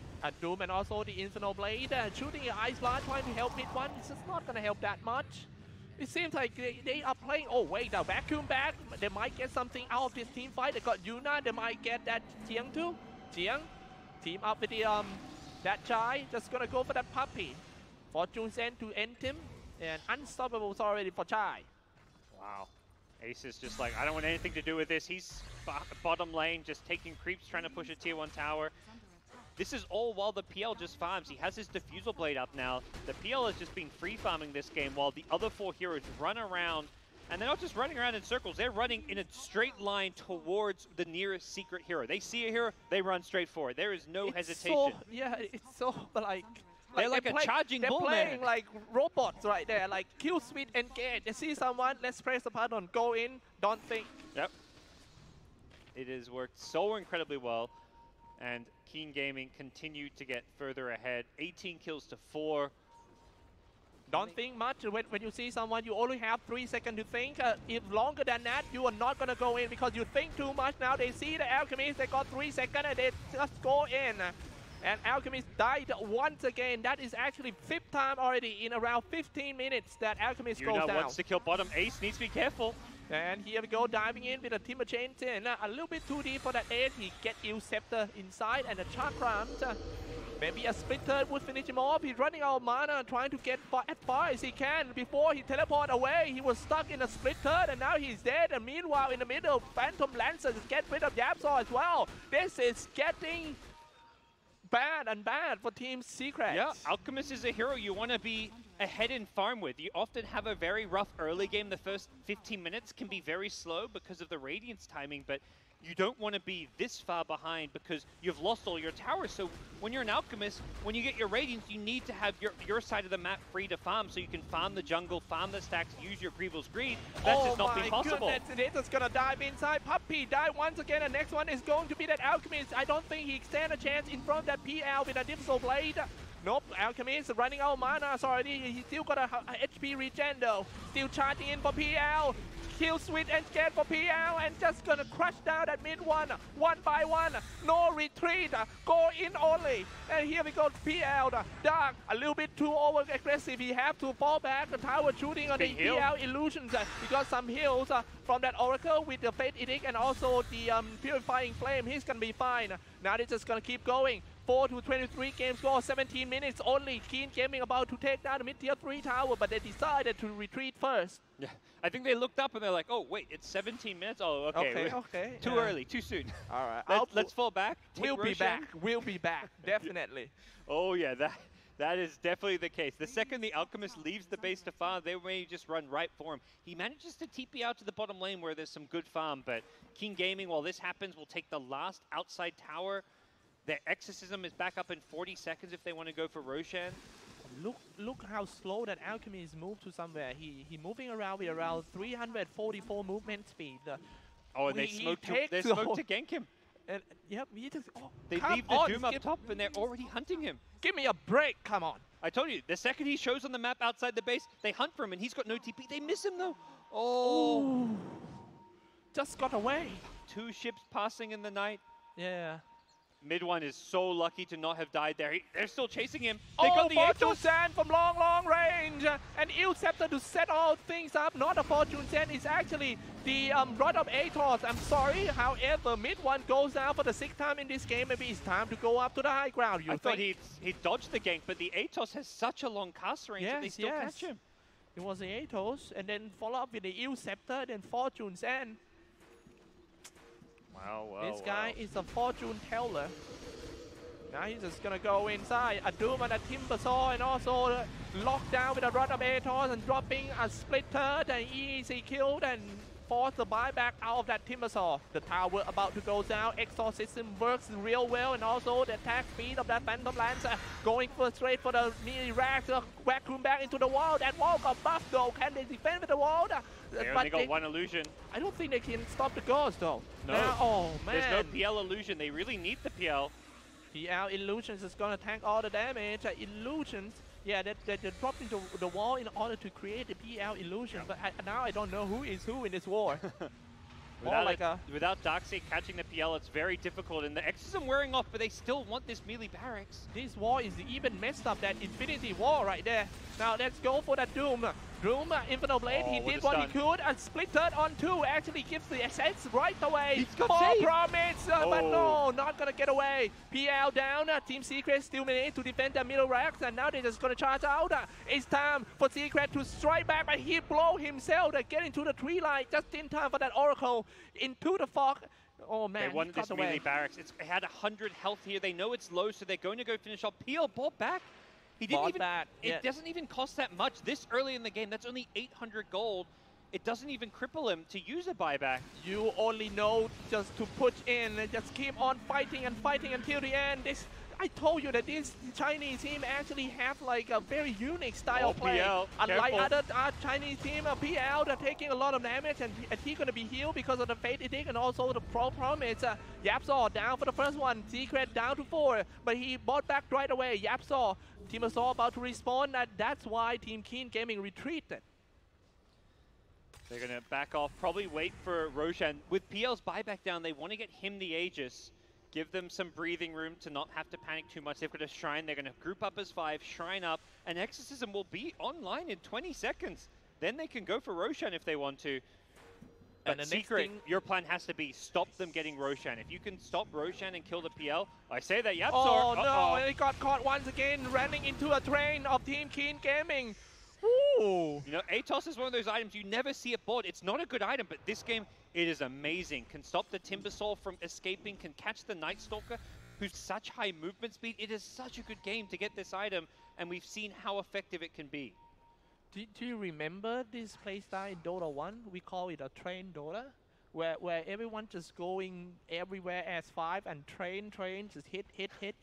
And King Gaming, everyone's all aboard, you know. Yeah. There's nobody left behind. Everyone is on the same page, running a Team Secret to get these kills. Well, they are on the same train. And it is looking very, very hard for Secret to pull this one out. It's not impossible. Alchemist is #1 on net worth now, has the Radiance, almost the Manta style complete. And now somebody just split out to get the bottom tower, and that's going to be an Aegis carried by PL. There's nothing much Team Secret could do about. What's the plan here? Puppey again behind enemy lines on this Ancient Apparition. And it's just going to charge inside. Hurrah! That mid one got caught once again by the PL who carry an Aegis, so that's going to be another kill for Jewel. 4 promise every spell in order to save the PL. Shooting an Ice Blast. Very nice predict that Puppey is going to send in Ice Blast, so Jiang just use the 4 promise first in order to heal too. And we're seeing why Puppey goes on the other side of the map, because when you throw this Ice Blast, it has a longer AoE the further you throw it. So he's sitting outside the enemy base, same thing as last game, just to throw this bigger AoE Ice Blast. Oh, that's one. Yeah. But you have to predict where it's going to go. The good thing about the short one is if a hero's stunned, you know, they're stunned and it's going to hit. Well, Knox will say that the reason that Puppey went in here in the dire side last game is because he's trying to find some career, but maybe another reason is he's trying to shoot that Ice Blast from the long range. That's a very good point of view. So he wants to hopefully throw it, and then he can TP back home to like plant an Ice Vortex. You can theoretically TP while it's mid-air, as long as you don't have to release it during your TP time, but for Keen Gaming, they're going to play it safe. They take out all the shrines one by one. They're going to wait for their next couple items. And Korea almost scouts Puppey there. Now it's come down to the experience. Can they just hold their nervous and just end this game after such a big early game advance? They've got double BKB and Sanj on the Korea. Now look at that, the teleport down to the try is going to be 4v2 game score. Nope, not, I mean 4v2 players of Team Secret. Now going straight to that Alchemist, he's just going to buy from down with his fall from Mist and waiting until his teammates arrive. Oh, he the didn't have the already BKB. set up for the Black King buff and the Doom. He's going to be fine. And a Doom on that Alchemist. Where is the Phantom Lancer? The boss is right here. Keep on slashing. The big army of Phantom Lancer is here. Double ganker to split them all off. And just going for that Alchemist. Alchemist still on the Doom effect and is, however, fight on. Alchemist trying to drag that Phantom Lancer into the wall replica, but it seems like he's not going to buy that. Unsolvable streak ended. This might be a little bit comeback from Team Secret, but they still have to deal with that Phantom Lancer. Now running out of mana authority for that edge. Get ready for Dimso Blade slow. Fortune Sen comes in. No, I don't think Timbersaw is going to get out of there. Killing spree ended by Phantom Lancer. Still, we have to do a look at the fight recap to see who actually won that one. Definitely Secret. 2 buybacks on King Gaming. There were a couple really key mistakes that happened there that Secret took advantage of. The Death Prophet, the BKB delivered on the courier, went into the backpack, so Death Prophet could not BKB. And because they went on the Oracle, they forced Oracle to use his ultimate on himself. That is the key point, Yeah. that you have to force this Oracle to use spell to save his own self instead of saving his teammate, because if he use that False Promise to save the hard carry, that's going to be a deep trouble for Team Secret. The second he used False Promise on himself, they ignored him. They said, okay, we'll let you heal. We're going to now kill this Death Prophet, who unfortunately did not have BKB. But guys, the next problem is right now Keen Gaming is not going to stop pushing when Secret will need some time to farm for that Alchemist. Keen knows about that, and they're just going to keep charging in, throwing in the Split Land first. They're already on the high ground. A silence on that Phantom Lancer, and then drop a Split Third, going straight for that Alchemist. Alchemist turn on his ultimate. Some HP regen, double ganker just going to keep him alive for a while, but he's still going to take damage from the Chakram. Going to come back full HP, full mana, walking back just a little bit on the BKB. What a great series we have right here. It seems like Keen Gaming is just going to take a breath a bit, walking back to the high ground, and wait for the next wave. Yeah, Secret are defending very, very well. Keen Gaming perhaps throwing a bit too much into these pushes and these buybacks, but they're going to have to slow it down now. They lost the Aegis. No buybacks except for the Ancient Apparition after a hectic sequence of events. And we'll see if they go again. They've got Exorcism. I don't actually think they're going to hold off because they want to get that second lane of racks. They know the Alchemist could theoretically catch up this game. That Phantom Lancer, it's just like, you know, you know that he is exists, but you can't touch him. He's just like the internet. And now they're just gonna go for the tower. Only few hits away. One hit now, there goes the tower. Maybe a start a team fight right here. Phantom Lancer comes in. Here we go, just start attacking on that Alchemist, running out of mana. Already shooting in the Ice Blast and vacuum, but no wall. No wall, but that was a great vacuum, but it's just unlucky the Secret doesn't have the damage to follow up. It seems like that Chai just gonna go back, pop the Black King bar and turn on the Eel Scepter on someone in order to stop the invasions. Now he's healed by that Oracle with the Fate Edict and also the Purifying Flame. Now comes in with the Phantom Lancer, dropping Split Third, not gonna hit anyone. However, it's time to breathe for both sides. I think King Gaming, their push may be over here with Exorcism wearing off. I'd be surprised if they kept pushing forward, but you know, this is a team that doesn't seem to know the word back. They can't spell back. Yeah. You know, you have your chat wheel, you put your different things in it. They did not put back on their chat wheels. These guys must be like, they can only spell G and O. They are AlphaGo. Yeah, you see their keyboard, there's 2 letters on there. G-O, AlphaGo. But they do decide now is not the time to force this game to end. Their lineup is still very strong late game. Alchemist is a hero that, you know, he does get scary with items, but he's not like the best late game carry out there. We'll see how well Keen Gaming can transition themselves. The double BKBs is theoretically the time where they are at their peak on Keen Gaming, but they need to be careful about how they play these fights. The last few just seem a little bit too rushed, and Secret have taken advantage of some mistakes in them. Do you know that last night I was lying in the bed in the hotel and I dreamed about the last game between teams EG and Keen Gaming, and all I see is that these guys going super aggressive, and then I started to worry about Secret today on last night. Yeah, well, this haunted me. This kind of aggressive play from Team Keen Gaming, it just haunted me all night. It is literally a dream come true then, as Keen Gaming perhaps dreaming themselves. They're in a game 3 having beaten EG and now forcing Secret to the limit. Who would have thought coming to this tournament? 10-33. We don't see Secret in this such a hard situation for long time, months already. Now here we go. They're just gonna go straight in. They can only spell G-O. Nice use Eel Scepter in order to draw that unstable concoction. Are you guys ready for the big team fight right here? If Secret loses team fight, they're probably gonna lose another set of racks. Pop the Black King bar, getting ready for all the spell. They get rid of the puppy first. Now down to 24. Team Secret still trying to fight. Setting in a Chakra. Now chasing on that. Ooh, a silent on that Phantom Lancer. He still doesn't have a Heart of Torah. They still got a chance to kill him. A save coming out. False Promise to save that one. And he's gonna get the heal as well. Let's go back to the team fight right here. Quite chaos there. Split Third just gonna hit Fata in deep trouble in the middle of Team Keen Gaming, and now he goes down. The chase on that Alchemist successful on that Keen Gaming, shooting the Ice Blast in. Whoever can buy back, you have to buy it now, and that's gonna be another Split Third to kill the Timbersaw. Everyone falls down for Team Secret. That's the more patient, calculated team fight that Keen Gaming showed there. I think a few team fights that they rushed, and now they're like, okay, let's calm down, let's wait for a better initiation. They kind of kite around a bit better, and most importantly, PL finds the ancient apparition.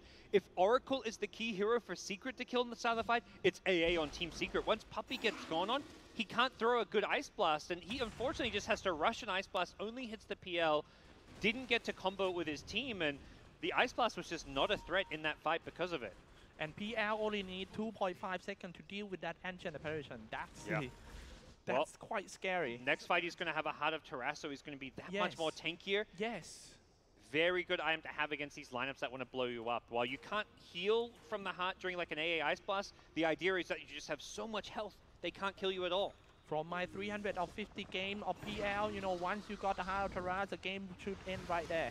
And now, nice dodge, the unstable concoction with the U scepter once again, still get back to back, but nice save on the false promise, already used the ultimate, shooting in the Fortune Zen, hoping to hit another target, but nope, it was only Alchemist though. Coming from the sideways, it's gonna be PL, the Roshan is up. PL is to be we got bashed by Roche. Oh, almost got bashed by the Roshan, now PL to walking out. Oh, they guessed wrong. They went for the wrong illusion. Yeah, they could have actually killed him there. Interesting, the PL didn't go for a Shadow Blade on this game. He always go for a Shadow Blade. And he doesn't have Manta Style against the Silence, so if they guess the right PL, they can actually lock him down and burst him there. Oracle didn't have ultimate, neither did there was no Exorcism or Doom as well. That was perhaps a chance for Secret to find an opening, but bro, it's 3.2k HP already on PL. Yeah, with the heart now, he's very hard to kill. It's like you are fighting in a boxing. You're fighting in different weight. This guy is heavyweight. Now here we go. Top lane getting up for Team Secret. Still don't know what's gonna happen. Now the rest of Team Keen Gaming just go back to the Roshan pit, getting ready for the second Aegis and the Chiefs. Yeah, and it's quite scary because this Alchemist has remained not all that farmed. He's number 3 on net worth. Secret are gonna smoke. They want to stop something from Roshing. Really? Exorcism hasn't been used here. It looks like Keen Gaming know this is happening because they're backing out of the Roshan pit. They're going to lay a trap of their own. Oh no. Oh, both teams see each other. Turn on now. Here comes the nighttime. It's time for the party. Let's go. Puppey in front line. He needs to be careful. Okay. Stuns himself.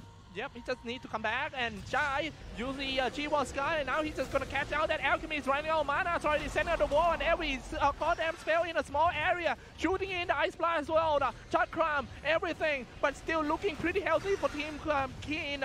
Just gonna go for this one, Phantom Lancer. They still cannot find a real Phantom Lancer. A false promise being used on the Phantom Lancer as well. Timbersaw running out of mana because of a lot of mana burn from that Timbersaw Blade. He surely be the next one who goes down with a double kill of that Mevius. No, man. Next one is going to be bottom set of rack without a bottom tier 3 tower. They call Yapsar as well, and he's dead. So this may just be the second lane. Buybacks are going to go streaming through. They sold them out with the illusions of that PL. 11-41 game score. Unbelievable performance coming out from that Keen Gaming. They are about to get another set of racks and forcing Team Secret to call a GD, but still no sign of that one yet. Yeah, they have to get this last lane of racks possibly before it's game over. They're going to fall back and go for Roshan instead. They want to play it safe. They see the scoreboard and they're like, we're looking really good here. Let's not throw away this lead. Secret is still a very dangerous team. I'm pretty sure that one of them still asking, hey, are we going to win this one? Because that's the beauty of Dota 2. The fact of the comeback mechanic is just too strong. Now Secret, this might be the last hand of Team Secret. If they can win this one, they surely sealed. I mean, they still hang on in the game, but if they lose, I'm pretty sure the Keen is going to seal the deal. Pop the Black King Bar, Inferno Blade on that Alchemist already. If they can get rid of Alchemist first, oh, nice, using Manta Style to dodge the Fortune Sand. But Alchemist doesn't look healthy anyway. But they got the support first, splitted, no more, because no more electric cards. Going straight for the Alchemist. Alchemist, he had a buyback? No buyback, indeed. 53-second cooldown, and his teammate already also being surrounded by PL illusions. Back to him back, but no wall. Fata goes down for the next one. Next one is going to be definitely Timbersaw by that Ace. Ace gone. And now it's time to push. No buyback. Oh, still got buyback. Just got his buyback back up. Last hurrah. They have Aegis and Cheese though. I don't know how you defend against this. It looks impossible for Secret. They'll give it a go. Give it to AlphaGo indeed, and he's just gonna go in for the top lane of Barak. That is the last fortress of Team Secret. About to get the mega creeps already. not a big upset in this tournament about to happen. Now that there goes the mega creep. Team Keen Gaming going straight to the tier 4 tower, shooting the split land first. Secret trying so hard in order to stay alive in this one, but they seem to have problem with the EPL illusions, dealing a lot of damage, and the most important thing, burning mana. Yeah, they will get all of their team back up on the secret side, but they will now be facing mega creeps. And Keen Gaming say, hey, now they can sit back and be like, hey, we're probably going to win this game. Let's make sure we play it safe. Let's not take any chances. You know, we have mega creeps here. We have Aegis and Cheese. Let's wait for Exorcism. That is the spell that will allow them to take another fight. Now, finally, the guy who being asked that, hey, we will win this game, suddenly replied that, yeah, I think we probably will. They already got the mega creeps. It's like one last hurdle to jump over. And it is perhaps the easiest one yet. The lowest hurdle, but at the same time, Keen Gaming, you know, they're tired. They've had 3 long games here. Respect to Team Secret, though. Absolutely. They're fighting until the very end, even though it seems to be like a draft mistake from them. But yeah, with this one, they still can hang on and fight until the end. They're playing with pride here. Absolutely. They will make Keen Gaming earn the victory, as even against Mega Creeps, Secret have got heroes that can keep these lanes pushed out. Timbersaw, Alchemist, if he starts getting, you know, 1 or 2 fights and they start getting some gold, then you can start looking at Aghanim Scepters being pulled. All kinds of crazy stuff can happen in these games. We haven't seen Oracle in the competitive scene for a while. Are you happy to see him again? Is this going to become a trend? And played in this aggressive way against the Darkseer, very strong hero. And I think it may be a hero that we'll see more and more of. Definitely. People kind of forget, you know, even Dazzle being picked more than Oracle these days. Here we go. Exorcism back up in 10 seconds, and the call is to group up towards mid. They picked up all of those bounty runes at 35 minutes, and now they have more gold, more money to play around with. Here go Keen Gaming.